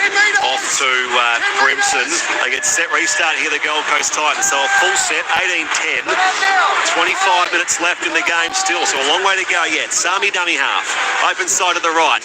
And now Foran on to Campbell Gillard. And the 200-plus gamer, played New South Wales, played for Australia. 10 out centre field here, attacking that northern line. This is only played 2 because of the set restart. Back to Brimson. Looks at the options outside. Holds the footy himself. Draws the contact there of Boyd. He's tackled. And now Mully dummy half. Goes open side right. Off here to Foran. And it's a low ball to Campbell. On here to JJ Fafita, who came barnstorming through. Takes 3 Warriors over the line. And may have just scored the try as he held up. Let's have a listen. have sight of the ball here, mate. Coming to tackle 4. Starting no try. I just can't see the ball, mate. They'll find it if it's there. He's held up. But he got wrong-footed. He went inside the ball. He was going to score, but they came in numbers. They came late, but I don't think he gets the ball down. What do you reckon, Kiana? Oh, at first glance I said no try, but it looks like the ball's got there. The end of the ball might have just got there. This is closer than I thought. Wow, this is... I'll have to get out. Just to determine if Jojo gets the ball to the ground here in perspective to see if it is over the goal line. It's over the goal line. Yeah, that's not the view. But did he touch a blade of grass? Like the initial call is no try. It is desperately close. I thought it was clear held up, but he has got really close. Just about the game. Still a long way to go yet, but the out-of-man the Warriors, DWZ in the sin bin. Oh, look at this. Yeah, it does it. Still seeing what it is. I reckon it's down. There's the natural curvature of the ground, which you can't... Is on the ground. That's right. On the right screen and on the left screen, we can see that Jojo is over the goal line. Try to Jojo Fafita, which will make it a 22-10 kick to come Gold Coast lead. Goodness gracious. And that was poor defence really, because the ball went on the outside. He came infield, Jojo Fafita. He was a very strong runner, but they're entitled to make the tackle. And even at the end, they should have held him up. But he did a good job, Jojo, to get the ball down. He got it just down. They had the vernier calipers out, but it was definitely a try. Yeah, he was running a really nice, hard, strong line inside. Who was it? There was a... Yeah, he's run a really strong line there. The Warriors scrambled hard. There's 3 of them there trying to get up and underneath the ball, but he's done an excellent job just to get it down. Yeah, take a Rangi alongside John Gibbs. I'm Brett Sprigg. It's the Gold Coast Titans 22, New Zealand Warriors 10, and Dylan Watneza-Lesniak was sin bin only a few minutes ago for a professional foul. So Kieran Foran revving up his charges here. They control the game. Jaden Campbell, who's 3 from 4, including a penalty, which gave him the half-time lead. Here he is, slight angle right-hand side, makes no mistake. So Jaden Campbell now makes it Gold Coast 24, New Zealand Warriors 10. The Warriors haven't scored since, the 9-minute mark of the game. After that Leka Halasima second try of the game. So the upset is brewing here in Des Hasler's milestone match. Missy on the mount, thank you for your text. Neil says, is this the 2025 Warriors? I have the Warriors from 2 years ago come to play. Hi Brett and team, particularly wonderful play by Foran. He's a champion. I really like both the Warriors and the Titans. I hope the Titans win for Desi and Foran's sake. Really enjoying the call, says Roger Storm King. I mentioned Gaz's text earlier. Rocky says DWZ embracing the Sivo style of defence. And thank you to those who have sent texts as well. Bondi Jack and Greg on the Murray as well for your text. 0467 920 222. Back to the action here where Gold Coast leads 24-10. And there's an angle run through centre field by Jojo Fafita. Played 20 out, Mulney. Back to the right-hand side to Alec Winky. The play at 30 out, get in from the eastern side. All of a sudden, 12-10, even then the results seem fanciful, Gibbsy and Counter, but Gold Coast have shown extra class in this second half so far. They have, and they've had all the ball, and they haven't been from... Second last play, big one from Brimson, sorry Gibbsy. Left it there for you as he played 20 in from the eastern side. Now comes back Mulney to Campbell, and this is a high kick downfield. 10 out from that northern line. Nickel Klugstar retrieves it, and he's tackled 15 out from his own line now. Well, can they get out of this one? They got out of it against Newcastle, but they're not looking like it. And credit to the Gold Coast, they've played really, really well. So, not yet at the halfway mark of this second half. Dylan Watneza-Lesniak in the sin bin. So we've got still 22 minutes left in the contest. Gold Coast 24, New Zealand Warriors 10. This will certainly test Andrew Webster's men if they can fight back. Played there from Pompey. Scored the first try of the game. Come through centre field now as it's carried by Fisher Harris. Played 40 out. Clark off here again to Tanner Boyd. Left hand till they shift it now as Martin steps back on the inside. Wrapped up by Alec Winky. He'll play at 5 inside Gold Coast territory. At dummy half, Harris to beat it. Last play, Warriors. Boyd, a high spiralling ball in front of that new mood in Auckland. It comes down there to Jalen de Groot, and Gold Coast back on the attack. They'll start a new set, 20 out from their own line, 20 in from the eastern side. Gold Coast Titans 24, New Zealand Warriors 10 here on ABC Sport. Round the grounds very shortly, but the play goes on here as Philip Xiaomi bounced off one tackle and now brought down by Jacob Laban. Jalen de Groot's clutching at the back of his head or his neck, so it might be an issue for him in back play as Bo Fumu, who passed his earlier HIA, plays it now for the Titans on tackle 4. Campbell Gillard at first receiver, runs onto it quickly. 3 Warriors stop him.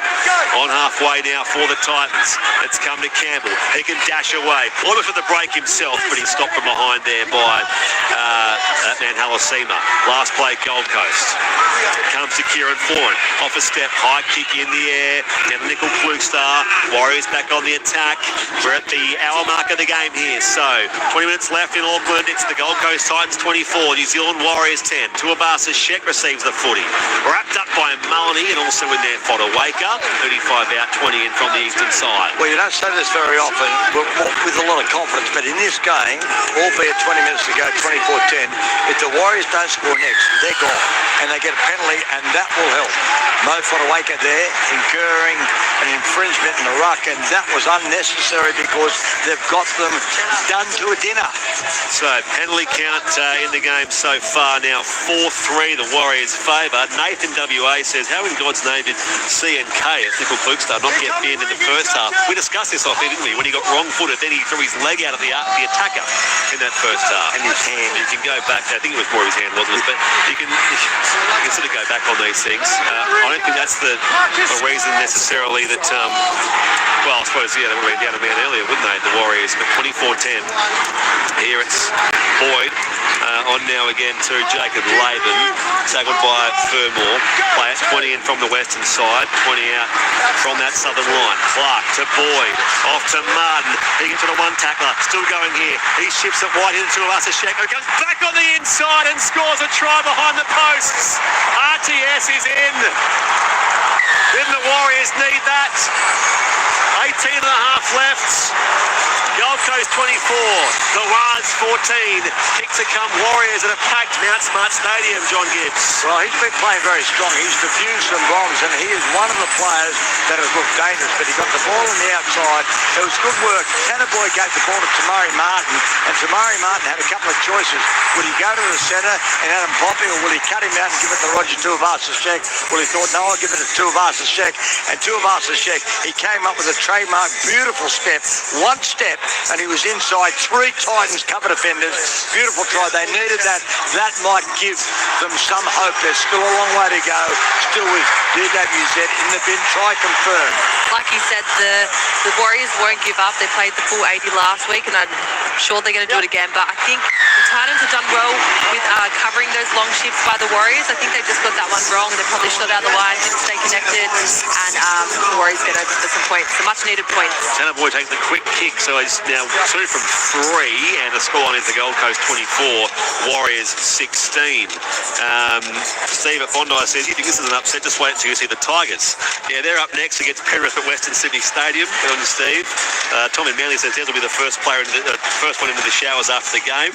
After all that controversy last week where he dragged out the Gold Coast players going for early shower. Unbelievable, says Joy, not Ipswich. What on earth's going on with the Titans today? Wow. So they've played well, and we've known they've been capable.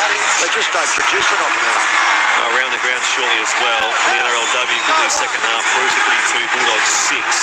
As we welcome our listeners through the AFL states joining shortly as well. As the Warriors are on the attack. Klugstar plays it here. Welcome Local Radio Gold Coast from the AFL.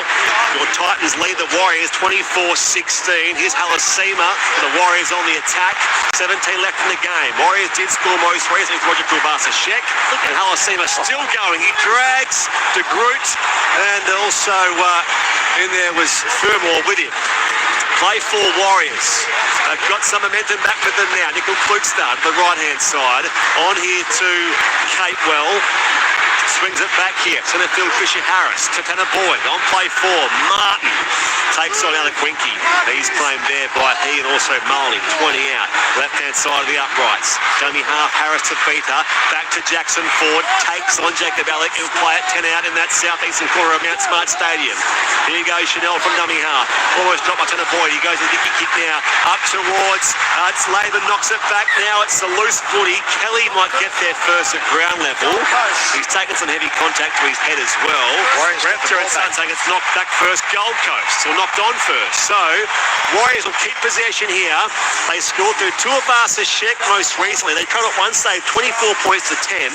That will be 24-16 and Warriors ball with 15 left in the game. You're with Brett Sprigg, John Gibbs, Gianna Takarangi here on ABC Sport with the first of our 3 NRL games on this Saturday in round 21. And what about that run, Gianna, by Leka Halasima? He steamrolled them. He fed them, got over half of their side, and it's as if they flicked a switch. All right. That was a great set there. So, Warriors scrum feed, 10 out centre field. Left-hand side they come. There is the most recent try scorer, Tuivasa Sheck. He darts one way, then the other, and he's eventually accosted there by Mulney. Play it 5 out in front of the post. Dummy half, Harris Tavita, off to Clark. Offloads back to his 5'8". Harris Tavita dives on the footy. He'll play it 15 out. This is tackle 3. They trail by a total of 8 points, the Warriors, but momentum with them here. Fisher Harris, tackled by Josh Paxton. Play it 5 out right-hand side of the post. Harris went off to Tanner Boyd. Now Nickel Klugstar swoops back on the inside now, but he's stopped by Kelly and also Foran. Kieran Foran leads the Titans tonight. And Des Hasler's 500th NRL game as coach. And now there's some heavy contact in there Nickel Klugstar. So it's going to be a penalty going the Warriors' way. Kieran Foran penalised. He is their captain tonight for the Gold Coast Titans. Of course, no Tino Fa'asumala Aui, no Sam Verrills, who's awaiting the birth of his child in Australia. That was penalty, and Dallin McKinney, Zelezniak out of the sin bin, goes 13 on 13. It wasn't too bad. So early penalty count 5-3 the Warriors' way so far. Don Zelezniak has just returned from his sin bin. It's back to 13 on 13 as Gibsy mentioned. So here they go, the Warriors. As Laban trains his run toward the posts. Still Gold Coast 24, the Warriors 16. Jackson Ford pressing toward that southern goal line now. Stop 2 metres shy. Dummy half, Harris through to plays at the left-hand side now. It's come to Boyd. Tipped on for Tamati Martin. Keeps it alive on the eastern touchline. Did he know? It went anyway. Went forward before that. So it's going to be coming back here for a Gold Coast possession, Kiana, and there's 13 and a half minutes left. Gold Coast still leads 24, the Warriors 16. Disappointing that play there. I think it was Tamati Martin who just he didn't look. He just passed without looking, hope for the best, I think, and it didn't pull off for them. So Titans get away with that one. Pretty easily. It was unnecessary, yeah. Cody's asked Jojo and David brother, but they're cousins, the feeders, aren't they? Jojo and David, they're cousins. Comes scrum feed left-hand side here to the left-hand side of the paddock and tackled out there for the Gold Coast Titans. Playing it now. It's come away quickly. The play goes in here. It's offloaded from Paxton.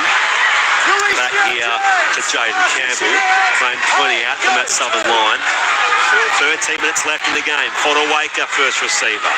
Takes on Pompey. Stands in the tackle of Pompey and also Martin. 30 out, 20 in from the eastern side. Still Gold Coast 24, the Warriors 16. 13 left in the game on ABC Sport. You're with Brett Sprigg, John Gibbs. Carson Karangi here as Joloff carries the footy for the Gold Coast Titans second last. Mulney fires it back here to the right-hand side, Brimson. And he's on halfway, last play Gold Coast. Mulney directs it blindside right. Campbell just thumps it downfield, kicks for distance. Under it there is Watney Zelezniak. Slips over, regathers his footing here, and he's still got the footy. And he's piled on by 3 Gold Coast defenders inside that 3-metre line, northern end of Mount Smart Stadium. Warriors on the attack, 24-16. They trail at the hands of the Gold Coast Titans. Played by Catewell. Warriors on the attack. On play 3 now, Tuivasa Sheck. 30 out centre field. Dummy half, Harris to Tafita, and now fires it back to Nickel Klukstar. No real gain for him as he's wrapped up there by Isaac Varsumalawi. It's come flat from dummy half there towards Halaseba, and now Boyd off to Capewell. Brought to the deck by Kieran Foran. Peter short of halfway here for the Warriors last play. Dummy half laid, Hannah Boyd, a couple of steps and a kick against his former side.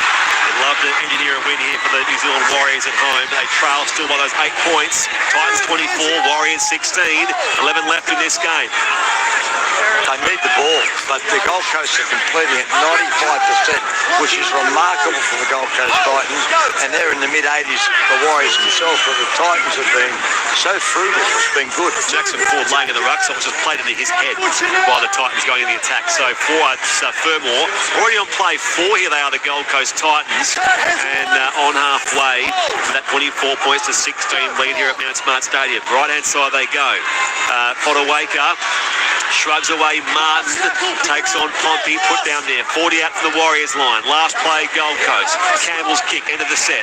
High in the air it goes.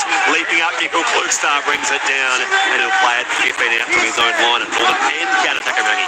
Another great take there by Chance. I think the Warriors need to get the ball to Halasima. I think he's the key. He looks dangerous every time he has the ball. They need to get it to him. They need a penalty as well. They need something to get out of their own end.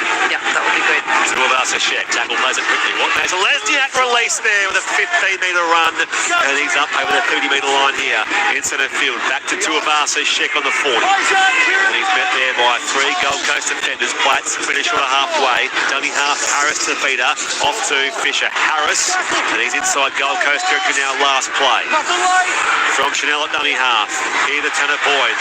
High torpedo punt downfield. Sets a task there. Did well. Brimson back with the flight up against the padding of the right-hand upright. Now back in the field of play, and he'll play it 11 out from his own line at southern end.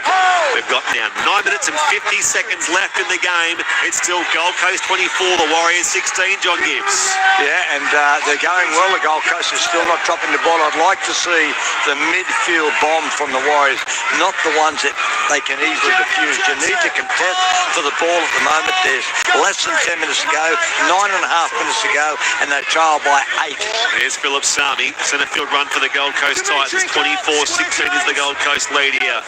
As Gibbsy said, 9.5 left. Brimson gets involved. He's collared there by Jacob Laban. Play at 40 out to his own line. This will be the last play now, Gold Coast. Dummy half Maloney off to Campbell again, just kicking high and long down toward that northern goal line. Caught by Roger Tuivasa-Sheck, and he's again swarmed on there by Fodawaker, and also in there Isaac Varsumalawi for the Gold Coast Titans. Watneza Lesniak, who was sent in earlier in this second half. Can he repay his teammates? Over the 30-metre line now, it's Nickel Klukstar over the 40. Still inside his own half at Mount Smart Stadium. Harris Tavita off to Tanner Boyd. On to Halasima. Tackle 4. Goes to the successful fend here. Feeds it back to Tanner Boyd. Through a couple of sets of hands. Ends up with by Malnga. And eventually now tackled by Maloney and also Jolliffe. 35 out centre field. Second last play. Boyd. Back with a pass here toward Jacob Laban. Last play Warriors 25 out right hand side of the park. Dummy half, Harris to Vita, onto his halves partner in Boyd. He kicks into the set. Up they all go. Oh, De Groot did well through the air for the Gold Coast Titans, and he'll play it 8 metres out of that southern goal line. Gold Coast still lead here, Gowner 24 points to 16. 8 minutes left on ABC Sport. Yeah, you just saw Tanner Boyd blowing up there at the left edge. He tried to play flat and fast, but the left edge wasn't there with him, so hands were up in the air. He didn't look happy with that one. Bo Fermor passed his HIA earlier in the game. Out to the 40, tackled there by Laban and also Harris to Vita. 13 out centre field. They're attacking away from their own southern goal line here, the Gold Coast Titans. Already on play 4 though, still inside their own red zone. Comes away here to Brimson. They've got a flick pass there back from Fodawaker. And now Kelly brought down by the foot. He's come loose.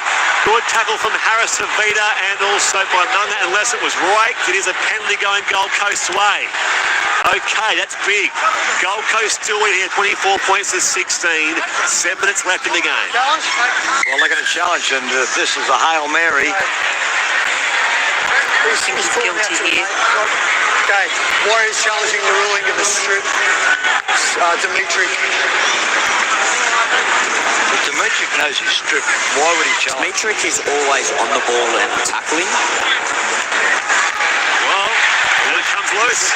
So, any stripping action. The Hail Mary might just work, Gibbsy. Well, more than a Hail Mary, what I'm saying is if he'd known that he'd stripped it, it would have been silly because you need to keep the challenge and that would be there for everyone to see. That's a loose carry. They get the ball back to Warriors. Gold Coast error. Warriors last possession, but they're running out of time. They trail by a full 8 points, so it's 24 points to 16 with 7 minutes left in the game. Well, they got out of it last week. Can they do it again? That was sloppy work there, really in the carry, and strong work by Vaimonga. And Vaimonga knew that he hadn't stripped the ball, so they had their challenge, and that's why you keep your challenge and use it wisely. Around the ground shortly as well. Of course, the next game, Penrith versus West Tigers at Western Sydney Stadium. South and the Sharks at Gosford later on. Warriors scrum 30 out. Left-hand side they come. They got the full set here. Judas Shepherd play it. 20 out from that Gold Coast line. Fisher Harris, this crowd wills them on at Mount Smart Stadium. 5-2 as far as wins at home this year. Here's Harris to Vida, takes on Brimson. And he's brought down there on play 3. 5 out centre field. And it's come loose from Harris. It's going to be a Warriors error. Ball plant. Gold Coast withstand. He can challenge, but he planted the ball on the ground before he was in any position to play it. Shot clock on. So, they will challenge here, the Warriors. Adam, the ruling is that he puts the ball to ground before he's in a position to play it, and it's a ball plant. It's a ball plant, but the bloke's all over him, so this is one of those could go either way. But because he's called it a ball plant, Adam G will go with. Have a listen. Chanel has the ball planted with the left arm also on the ground and his knee. He must pick up the ball to make a genuine attempt and to play the ball. The ball plant is prior to any ruck interference. The challenge is successful. So this little crackdown on incorrect play the ball is fair enough. The last couple of weeks. They know, Brett, that was a ball plant because he wants to hastily get up and play the ball, but he's got to pick the ball up. And Jamie Jolliffe was all over him like a rash. But he still would have been over him, but he didn't need to do the ball plant. I can understand, and the players know this. The roll ball, the ball plant, it's all going asunder for the Warriors, and that's a correct decision. I don't like it. I don't like the ruling. I feel like he's found his front. He's trying to get the quick play of the ball. It's a tricky one, that one. All right, Gold Coast scrum feed. I don't like it either. But it is the rule. Gold Coast scrum. The minutes out for their own line, southern end. Gold Coast 24, Warriors 16. We've now got 6 minutes and change left in this game at Mount Smart Stadium.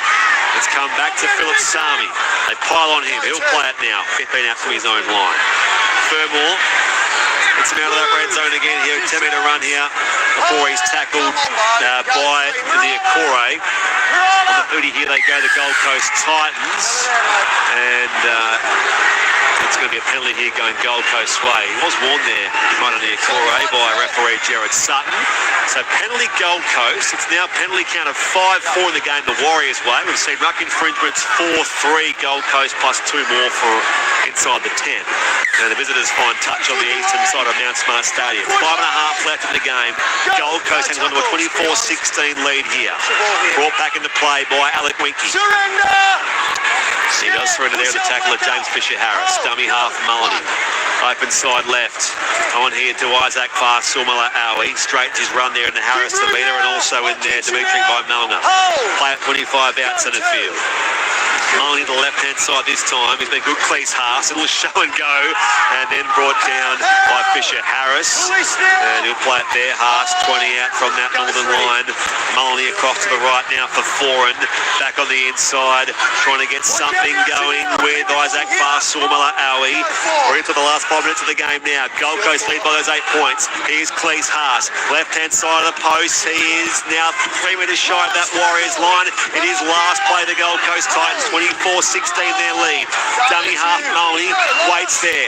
Watching right-hand side. It's been lost backwards here towards Mullany. Back to Foran up against the uprights, and he's stops. It will be a changeover. It was still in the field of play. Nichols Fluke Star will play there out from his own line. Warriors back on the attack.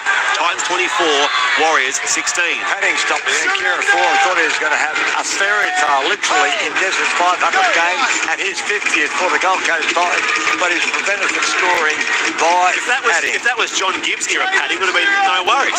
Just would have been able to go in there. It was a whole half an hour or so. Broken your arm on the goalpost. 24-16 here, Gold Coast lead. 4 minutes left in the game. Warriors on the attack. By Nunga. Up the right as they go. Here's Watnazer Lesniak.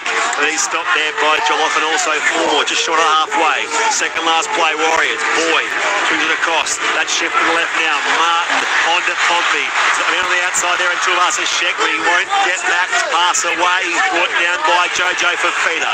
Played there by Pompey. On that left edge, quite deep. Comes to Martin. Last play. Oh, it's intercepted. Intercepted by Jaden Campbell. What a game he's had. Good. Campbell, back on immediately here. He'll play at 35 out from his own line, southern end. In the gully. Gold Coast 24, gully flight catch. Gold Coast 24, Warriors 16. 3 minutes and 15 seconds left in Auckland. This could be the biggest upset of the year, but a few of them, I reckon, Gibbsy. This is up there. It's up there, but it's not the biggest. But I think in Desmond's 500 game. Oh, it's huge. Sami on the right-hand side. No Big Tino. No David Fafita. No Sam Farrell. They lost Chris Rennell, their backup hooker as well, who was a named hooker. He had a head knock early in the game. Here they go with Regan Campbell-Gillard. Centre field 25 out. Last play, Gold Coast. Campbell off a step. End of the set. His kick. It's Tuivasa Sheck through the air. Batted back here for the Titans. 6 more Gold Coast. No, still the last is referee Jared Sutton. And into the back of him goes Fisher Harris. So Warriors get the footy back. 2.5 minutes left on the clock. Last tackle, Gold Coast 24. They will challenge this just to touch from the Warriors. See if they get a full set. We'll need to clear offside. The referee Jared Sutton said it wasn't played at. Tuivasa Sheck looked like he touched it. Yeah. Said he wasn't knocked on by the Warriors, but Kick chase have been cleared as onside.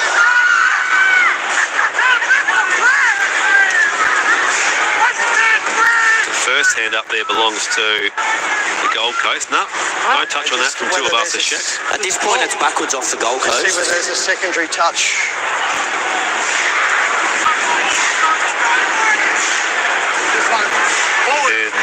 And Winky knocks it into Alasima. Just need to see if there's a knock-on prior to the Warriors getting a second touch. I reckon Jacob Alawinki gets a touch. Yeah, he does. Got a full palm of his hand into Gold Alasima. Coast knocked the ball forward into the Warrior player. Jacob's got his hand behind it. Jacob gets So unsuccessful challenge Gold Coast, but they still lead 24 points to 16. Hand over markers over here, James. Yeah, and they've got a long way to get down the other end of the field, and they haven't really looked like it. And the control of the Gold Coast has been magnificent. But Roger Tuivasa Sheck, he's run for nearly 300 again. He does it every other week. Is incredible. No tackles. Time running out here for the Warriors. Comes to Tuivasa Sheck. By the way, second half NRLW around the grounds there. Roosters 42, Bulldogs 14. As they go. That's a big one. Centre of the field, centre of the field here, the Warriors. Good run from by Malma, who's a bit slow getting up. With 2 minutes and 12 seconds left on the clock. New South Wales Cup second half, Manly 40, the Panthers 34. Second half, Newtown 26 leads the Dragons 10. Queensland Cup full time, North Devils 16, winning Manly 8. Second half, Western Clydesdales 20, Central Queensland Capras 18. First half, South Logan 16, the Magpies lead Townsville Blackhawks 4. Women's rugby, the Wallaroos have lost to Wales 21 points to 12 in the AFL full time. As our Gold Coast audience are aware, the Suns beat the Lions by 66 points. Underway in the Western Derby, Fremantle 40 leads West Coast 12 in the quarter time score there. That's all at the league here. 2 games sort of come in this NRL round 21 Saturday. Dimitri Vaimunga is being assessed on field there at Mount Smart Stadium. But coming up next, Penrith versus West Tigers at Western Sydney Stadium, which we'll hear with Andrew Moore and the team. later on at Gosford, at Souths and Cronulla to close our Saturday night. Let's hope it's not too serious, but it doesn't look good because Dimitri Valmonga knew before he went down that he was in trouble, and as a result, it was Isaac Fasul-Malaawi and also Shul Mullany who had great Foran's just having a chat with the ref He here. comes down on the ankle, mate, with force. You're in the bin. Wow. Dangerous contact. Well, that's how we've assessed that one, mate. So that's Sean Mullany, who's he'll be getting the early shower. Being an early shower there if Des Hasler approves of it. But sin bin, the second sin bin of the game. The first was John Watney-Lesniak for the Warriors, and now Sean Mullany will see out no further part. Also playing in his home city of Auckland. That's his knee that's hurt. He claimed he took among us. That is could be significant for the Warriors, who find touch on the eastern side. Front foot. Penalty count 6-0 the Warriors in this game. Gold Coast on the scoreboard lead 24-16. But under 2 minutes left here at Mount Smart Stadium. Warriors on the attack with Fisher Harris. Play on the halfway. Through hands again and out wide to Halasima, and also in there near Corey, plays on the halfway. Back to Harris to Peter, and now Boyd to Martin. Halasima involved. Can he find that magic? Yano, he's not quite there. He's still a good 25 metres out from that southern line. Back to Martin. Inside ball now. Back to Wainunga, so he's okay. He's still out there, although it's a bit like he's wincing in pain again as he plays the ball there to Harris Peter. So the second last play. Fisher Harris. Now it's lost by Nickel Klugstar. Towed forward by Alec Winky. Gold Coast back on the attack, and that'll be it. If it wasn't already, the game is done. And the biggest upset of the year potentially in Des Hasler's 500th NRL game as a coach will remain Gold Coast 24, Warriors 16. Minute left. He's had a very good game, Alec Winky. He's really played well, and I'd say in his 15-match career, this will be the best of his career. He's played fine. Mo Fodawaker's been good up front, but it's been engineered by the halves. Jaden Campbell and Kieran Foran have been magnificent. A great team effort. Here they go, the Gold Coast Titans. Go, 3. This will get the Titans off the bottom. Although the Rabbitohs, of course, played tonight, although against the Sharks. The Sharks are correctly favoured there. There goes Campbell Gillard. 30 seconds left in the game.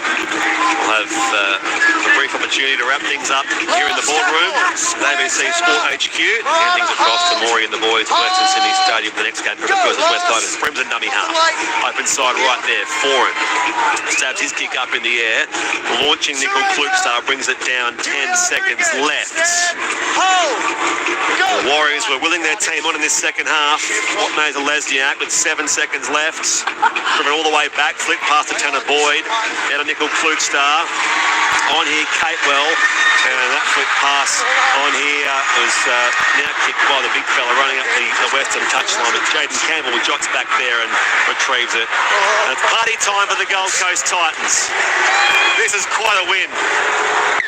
They had their nose in front in the first half. They salute for the first time in 6 weeks and make Des Hasler a winner in game number 500 as coach. 24-16. What a win for Des Hasler and his depleted Gold Coast Titans. Just their 5th victory of the year. The Warriors will scratch their heads and ask, why? How? Of course, they'll still be top 4 for now. But what a win, John Gibbs, for the Gold Coast Titans. Well, they thoroughly deserved it because they looked, done and dusted in the first 10 minutes when there'd been a couple of tries scored by the Warriors, but then there was some good work, particularly by Jaden Campbell. He was fantastic. And if you needed some cleaning up work, if you needed a little intercept, something, he was there always alongside his able captain, Kieran Foran. It was just a mighty performance. Their completions were in excess of 90%, I'm pretty sure, right through the game, and they didn't have any answers, the Warriors, when the Gold Coast Titans got their nose in front. So well done to the Titans, and congratulations to Des Hasler. Warriors scored the first couple of tries of the game through Adam Pompey and Leka Halasima. It was their early 10-0 lead. After that, it was Jojo Fafita, Philip Sami in the first half of the Gold Coast Titans. That Jaden Campbell penalty goal was the difference in the end of 12-10, the halftime scoreline. And we thought, well, could the Gold Coast Titans keep up that? They did that and then some in the second 40. The second try for Philip Sami and also for Jojo Fafita. So 2 tries apiece in this game, and either half for both players. Jaden Campbell, 4 from 5, including a penalty goal. which, as I say, was decisive there at the halftime scoreline. Roger Tuivasa-Sheck did cross late or midway through the second half to really spark the contest, but the crowd couldn't quite get the Warriors over the line. It's a very impressive win, Karangi, for the Gold Coast Titans. Yeah, absolutely. Really impressed there, and they definitely deserved to win. You know, they were the better team. Their completion rate was 93% in comparison to the Warriors, who completed at 78%. And I just think they took advantage of all their opportunities. The Warriors looked rattled. I think Jaden Campbell had an outstanding game. Anytime he got the ball, he looked dangerous. So yeah, really well-deserved win. Really happy for Kieran Foran getting a win. There's a big smile on his face. Home. Big smile on his face, as you can see having a chat to Tanner Boyd there, and a few of his, or Tanner Boyd having a chat to a few of his former Gold Coast teammates, but a massive smile on Kieran Foran's face. The Titans have now won 6 of the past 7 between the two sides. So they are a bogey team for the Warriors, are the Gold Coast Titans. Well, Des now has won 24 out of 33 games against the Warriors, and he's won 8 of 11 at Mount Smart. It's by far away his best record against anyone.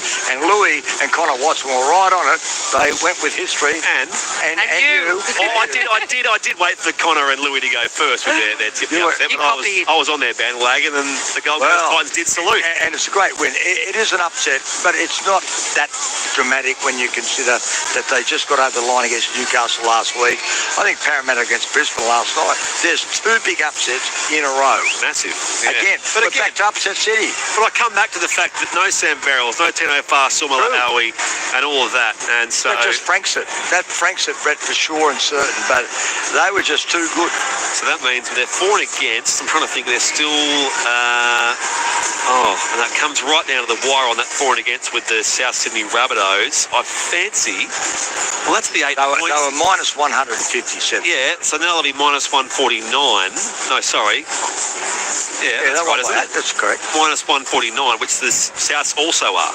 So they'll be level on points and level on for and against with South Sydney. Of course, Souths play tonight at Gosford against another member of the 500 Club, or easily in the 1,000 Club, Wade Bennett, under pressure to get a wooden spoon. Waiting for some reaction here on field. I don't think we're going to get that. Gibbsy, who are your 3 best players in the ABC Player of the Year? Oh, well, 3 points it's got to go to Jaden Campbell. If you agree with that, Kiana, he was just fantastic. And look, I know I'm a fan and I've seen him since he was a little boy playing, but Kieran Foran going back home, being captain, playing his last game there, he gets 2 points. He just led the side so brilliantly, set up tries, threw beautiful passes. He was all over it. Well, James, I see you guys all collecting your thoughts on that. Let's have a listen to Taylor Curtis with James Fisher-Harris. Sorry, I didn't hear you, sorry. Say it again. How did you feel out there? I can see you guys all giving around each other. They came out to play. Obviously, got a shield to play for, so they came out firing. But yeah, credit to them. They bring it to us, and just some lessons there.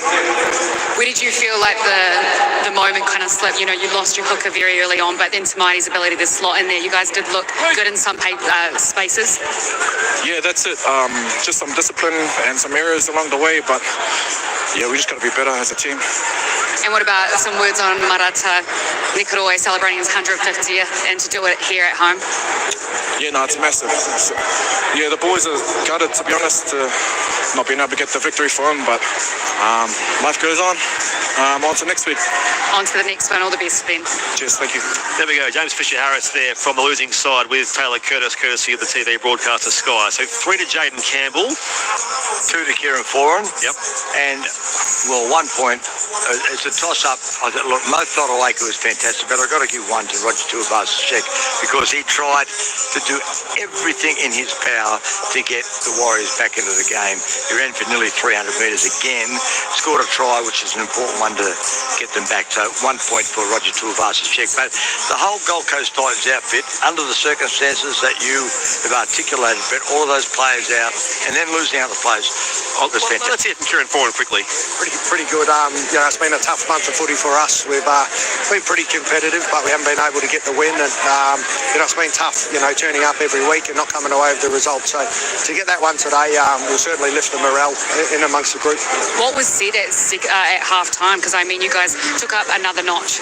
Yeah, look, we were in a similar position last week against the Tigers, and we spoke about going out there and completing and getting through our sets, and we actually didn't execute that all that well. So that's a really good talking point for us this week. You know, we wanted to fix those errors from last week and actually come out here in the second half and complete, and I thought we did that. I mean, how proud are you with your spine? I mean, your combination with Campbell was unbelievable. Was firing on all cylinders tonight. Oh, he's exceptional. You know, the sky's the limit for that young guy. I tell you, he's a very talented footballer, and you know, I just got to direct us around the park and give him opportunities, because he turns half opportunities into tries all the time. So yeah, love playing with him. I mean, your performance tonight, you shouldn't hang up the boots anytime soon, I don't reckon. I reckon we call that call back. Look, I'm starting to feel it physically. You know, I'm really comfortable with the decision. You know, these boys they're getting pretty big and strong now, and you know, it hurts each time I got to take the field. But yeah, you know, 6 more games to go, so hopefully we can get some more wins and finish the year on a high. Well, you're looking good out there, and all the best and safe travels home. Thanks very much. Kieran Foran there, and he was good today. His 50th game as a Titan and his last game in his home city of Auckland. And as mentioned earlier, the Titans retained the Zay Wallace Shield, honouring a late member of the Gold Coast setup, who also came from New Zealand, was a star junior there. Gibbsy, thank you very much. Thank you. We'll hear from you tomorrow, I suppose. Yeah. The Manly Bulldogs, the 1995. Should be amazing. 30-year reunion. Chance Takarangi, thank you as always for your efforts. We'll hear from you shortly. Thanks, boys. Good fun. Thank you. Nice to work with you both today. Here it was, Gold Coast 24, New Zealand Warriors 16. Massive upset next week. Warriors host Dolphins at Mount Smart Stadium. That's the Friday early game. And the Titans host Penrith at Robina Saturday 3 o'clock. In the meantime, let's head back to Western Sydney Stadium, Andrew Moore, where you're joined by a couple of rugby league's sharpest minds in Connor Watson and Luke Lewis, alongside Michael Carrianos. Yeah, probably well described, Spriggy. And I tell you what, these two, Luke Lewis and Connor Watson. Who'd you tip again? Oh, I told you Titans will win today. Yeah. Guaranteed. Connor, who'd you tip again? Yeah, I tipped the Titans too, Andrew. Well Because you boys tipped today. Tip the Warriors. But, Michael, good in you. well done to the Gold Coast, and Des Hasler's 500th in charge. 24-16 over the Warriors, and Gibbs in the ABC Player of the Year, giving 3 to Jayden Campbell, 2 to Shokora Kieran Foran, and 1 to Warriors winger Roger Tuivasa-Sheck. So, it's close games, the upsets, they continue here in the NRL. Connor, do you have, as someone who's out there week in, week out, do you have a theory as to why we are having so many incredible results? No, I don't, to be honest, Andrew. Yeah, I just think it proves every week consistently how much rugby league is a mental game as much as a physical game. You know, like every week there's upsets, and you know, a lot of the time the teams are on paper are better, but you know, they might only be, you know, a certain percentage better, but it just shows if you're off your game mentally 1%, anyone can beat you in this competition. So you can't take any team lightly, and I think that's the hardest part about it, is like it's 27 games, you know, it's 24 games, it's a long season. It's not as if it's 10 games where, you know, it's sort of easy to lock in for 10 games and be consistent. You know, it's a long year, there's lots of things, injuries, form, all these different battles, but every week you've just got to be able to turn up and make sure that you're 100% mentally ready to go. Because it seems to me, at least this year, the days of an 80-minute performance are non-existent. Yeah, there's definitely been more momentum swings. I don't know if it's the 6 agains or, you know, whatever that sort of is, but there's definitely more momentum swings. So I think when you've got the momentum, you got to capitalize on it, or when you don't, you just got to do a good job of defending your line. But I think we're seeing a lot more, you know, like you look at our game, 34 to 30 and 30 to 28 against the Tigers. Yeah, there's just like a lot of games that seem to be around that 30-point mark, you know, where both sides are sort of letting in that many points, and for a defensive coach it'd be a nightmare. 100% it's the set restarts. I'm almost certain of it. The way that the game and how quick it is, and then the fatigue that sets into that defensive line after getting a set restart, doing a full set, and then you go again, then another full set on the line, and then all of a sudden you start making, you know, wrong reads in defence because you're a little bit fatigued, and that little split decision to turn in or stay out or pull back, whatever it is, and those, even like last night, the amount of switches in what's that word I'm looking for? The momentum is mind-blowing. Like, the momentum just turns. As soon as you get 2 or 3 set restarts, it's all back with the team with the ball in hand. But equally, that can only last a matter of minutes. Yeah, correct. Score 2 tries and then it goes the other way. And even the most consistent team in the comp, Michael, the minor premiers, Canberra, every time we talk to their players, that's what they're talking about. We can't do it we've got to be better at doing it for longer periods of time, because they do drop off in games, yet they're winning every week. Yeah, that has been the concern of the Raiders, the fact that they have these lapses against some of those weaker sides for 10 or so minutes, and they get punished. So the fear is, if you do that against another top 4 side, or the other sides in the top 8, it might hurt them in the business end of the season. But you're right, Andrew, like, the momentum swings and clubs, teams' inability to stop once they're on the back foot, it just seems to be so difficult. And I like Louis' theory around the set restarts. Yeah, well, could well be right. There's got to be a reason for it, because we've never, set restarts have been around, but we've never seen it like it is this year. No, I don't think it's had this much of an impact on the game. Probably since, when they brought it in firstly, like, that changed the game completely, yeah. But I feel like this year more so, it definitely has. It's been a more probably competitive competition because of it. But I think one thing, you talk about that with Canberra and how when they come up against the top 4 sides, but I don't think any of the top 4 sides are doing it consistently at the moment, and it's probably the side that probably wins the comp is the one that works that out towards the back end of the year. How do we hold on to momentum for longer than the other team, or when momentum's going against us? And this is one thing that Penrith have always done so well, is that, that we talk about, like, live ball football, ball in play, long game, mentality is, just hang. It's hard. You don't want to just hang in there, like, you want to attack those moments, but you just got to get through those defensive sets. When the team's attacking your line, you just got to keep turning them away, and then you can break them with your defense that way. And that's what Penrith have been so good at. So I think if there's any side that, we talk about, they run a form that's 6 straight, looking to go on to 7, but going towards the back end of the year, I think that might be the most scariest part about Penrith, is that they've got players who've done that before, and if the other guys, who have come in for everyone that's sort of left, can learn to do that sort of football, they've got the bones of that momentum football, how to win those games when it gets long and live, and those big games especially. And speaking of Penrith, they may now be considered at full strength, because Liam Martin is playing. So both Nathan Cleary and Isaiah Yeo were rested last start against Parramatta. They're both named in the team again today. And Liam Martin, after injuring that wrist in Origin 3, he is back. He's going to be on the bench in jersey number 19, replacing Matt Eisenhuth, who played in the New South Wales Cup game. And that was one of those games with all the momentum swings we were talking about. In the end, Manu Ringa upset Penrith and won by 40 points to 34. So that's the only change for either team. And that's Liam Martin in for Matt Eisenhuth. Paul Alamotti, who's been playing really good footy, is the 18th man. And for the West Tigers, Christian Mapapalangi is the 18th man for them. Around the grounds in the NRLW, the Sydney Roosters completed a comfortable win over the Canterbury Bankstown Bulldogs, 42-22, to remain unbeaten. 42 points to 22. Isabel Kelly, now 20 NRLW tries. She scored 2 today. Earlier in Auckland, Gold Coast 20 defeated the Warriors 10. So they've had a heck of a day across the ditch, the Gold Coast, and getting underway in about 7 minutes, North Queensland against winless Canberra at Townsville Stadium. In the New South Wales Cup, Warriors 68 defeated South Sydney 6. Manuringa, as I mentioned here, defeated Penrith by 40 points to 34. In the second half at Henson Park, is it the Beer Wine Footy Festival today at Henson? Which will be an awesome day. I hope everyone's having great fun out there. And Newtown is leading St George Illawarra 40 points to 16. In the Queensland Cup, North Devils 16 defeated Winner Manly 8. It's 20 all in the second half between the Western Clydesdales, who are last, against second last Central Queensland. And in the second half, South Logan Magpies are leading the top of the table, Townsville Blackhawks 16-14, although the Blackhawks have scored recently, that game in the second half. AFL currently in the second quarter, Fremantle 47 leading West Coast 24.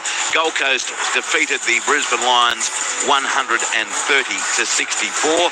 We've got Penrith warming up down at the southern end of the ground. Lou, it's Penrith Old Boys Day today. We're having a chat to Brand Alexander before we came on. Yeah, the Old Boys Day down there today. They'll do a lap of honour as well. But so I feel like the Penrith back at full strength, playing some good football, full of confidence, and having all their old boys out there, they won't want to let them down either. I feel like this is a really good opportunity for Penrith to get that 7-game winning streak that we're speaking about. I think it's a tough afternoon for the Tigers. I can't see them getting in this game at all.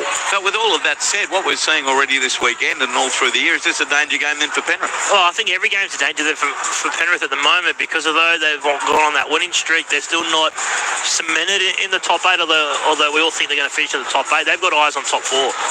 And the result in New Zealand today does them a massive favour. So they'll like their chances of sneaking into that top 4 once again. On the text line, 0467 920 222, 0467 920 222. Andrew, let's stop sugarcoating the Warriors. 3 good players are gone. The rest are average. Yes, in the top 4, but they are now bottom 8 talented team. As a Warriors fan, my prediction a month ago was they'll finish 7th and be the first team eliminated.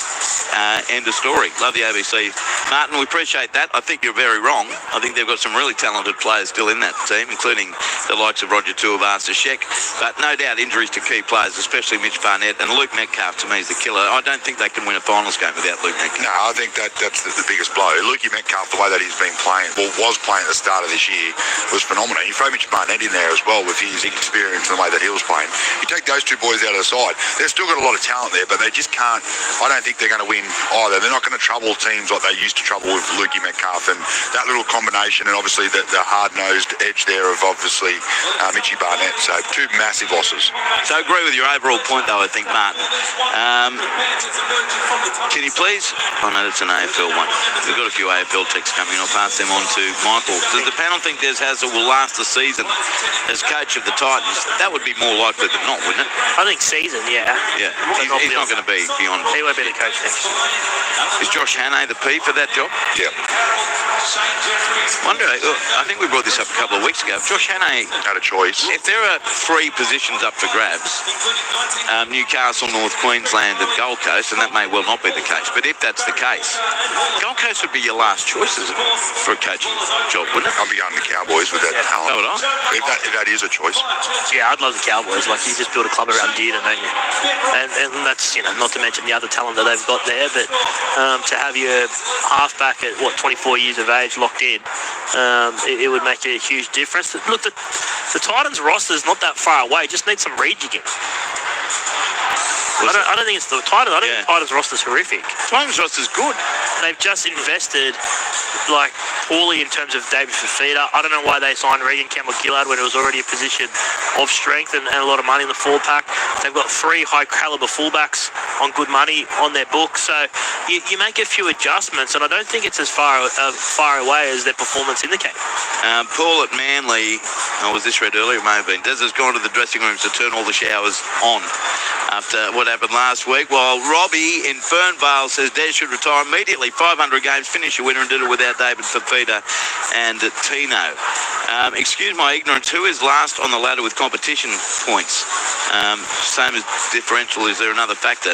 Well, it's the Titans were standalone in last place, but now with that victory they move up to 16 points, and they join South Sydney and they join Newcastle on 16 points. In fact, Gold Coast for and against differential is better than the South Sydney Rabbitohs. It might even be dead equal after that game. They're both minus 149. So if South lose to Cronulla tonight, South Sydney will be in the wooden spoon position. Crazy. And I'll lose to Cronulla. Crazy to think that South will be finishing last. It's easy to think now because of all the injuries that they've had, but crazy coming into the year. See, they're one of those teams that I reckon, and I appreciate their injuries have absolutely cruelled them, but I'm taking more into the last 2 or 3, 2.5 years. They need a roster clean out. I believe, anyway. I still think that even over the last 2 years, Andrew, their injury run has been to keep positions has been terrible. But it's an excuse, right? When you look at the Dolphins, and look at their forward pack has been absolutely decimated. They've got a starting forward pack on the sideline, and still, they might not make the 8, but they've given this season a real genuine crack. I don't think the same can be said about South, regardless of the injuries, which are no doubt a factor. But they got pumped in New South Wales. What was the New South Wales Cup score? 68-6, and that's because they're just, it's hard for them because of. They got 48% of their salary cap out today in the NRL. Yeah, that's a lot of money. That's crazy. It's Jai Arrow. Did I see this week? He's one of 2 players who played every game this year. And then he didn't finish training yesterday either. Yeah. So is he playing today? I think so. They were confident he was going to play, but he got a heel problem. So South Sydney, speaking of which, do play the Cronulla Sutherland Sharks at Central Coast Stadium in Gosford, where they have a decent record. They've won 3 of their last 4 in Gosford, the Rabbitohs. Dean Hallertau will be on the call with Glenn Lauder and Bridget Murphy. He's making his way north from Sydney, and he's on the line to preview the action. Hello, Shop. How are you going? I'm good, thanks, boys. How are you? Mate, very, very well. How's the traffic? Is it all right? It's pretty smooth, actually. I'll tell you, my daughter's actually driving me up on her L plate, so it's a bit of an adventure. I'm sure she's handling it beautifully. How are the nerves, Hella? Yeah, she's doing well. She's doing well. I'm good, mate. There's some good news for South. Jai Gray is back. We haven't seen Jai for a little bit of time, and he was their out-and-out star in the first half of the competition. But they are up against a team that started to play some really good footy in the last couple of weeks with some big wins at home, Dean. Yeah, they certainly are. The Sharks are humming at the moment. The style of footy that they're playing is really enjoyable to watch, and they seem to have it sort of clicking into gear. But the Bunnies, it's been a tough run. Jai Gray's obviously a great welcome back. He was, there's obviously conversation when Latrell was going to be available. How do you move a guy like him out, Jai Gray, when he was playing so well? So he's a big end, but they've still got plenty on the sideline, and it's a tough ask against a team travelling so well. We've spoken about the Rabbitohs' problems, not just injuries, but form. It hasn't been there for a while now. They are coming last, so I guess one of their positive focuses is Alex Johnston. He's 5 tries away from Ken Irvine's record. Yeah, everyone's obviously right behind AJ, as they call him. He's one of the good guys in NRL, and it's a pretty remarkable effort. And he's still got a pretty young career, so I know he's at the back end, but he's still young, and he still looks good when he's in open space. He's had a few little injuries, but he's a very well-liked player in the competition generally, and obviously the Sharks fans love him, and great to see him get an extension as well, and see him at the club for a bit longer, and hopefully that record comes soon, and it's something for fans to be happy about for the Bunnies. Yeah, 207 tries. He's just re-signed for 2 more years. Is it possible, boys, that he could set a record that will never ever be catched in our lifetime? Potentially, yeah. And you look at the strike rate as well, and it's basically try for try with Ken Irvine. It's ridiculous how similar. Like, if he played 350 games and did it, you go, okay, you get it. But the strike rate with Ken Irvine, the parallels are uncanny. So. Will it ever be broken? No, not in our lifetime. Definitely not. No, that's why I put that little caveat.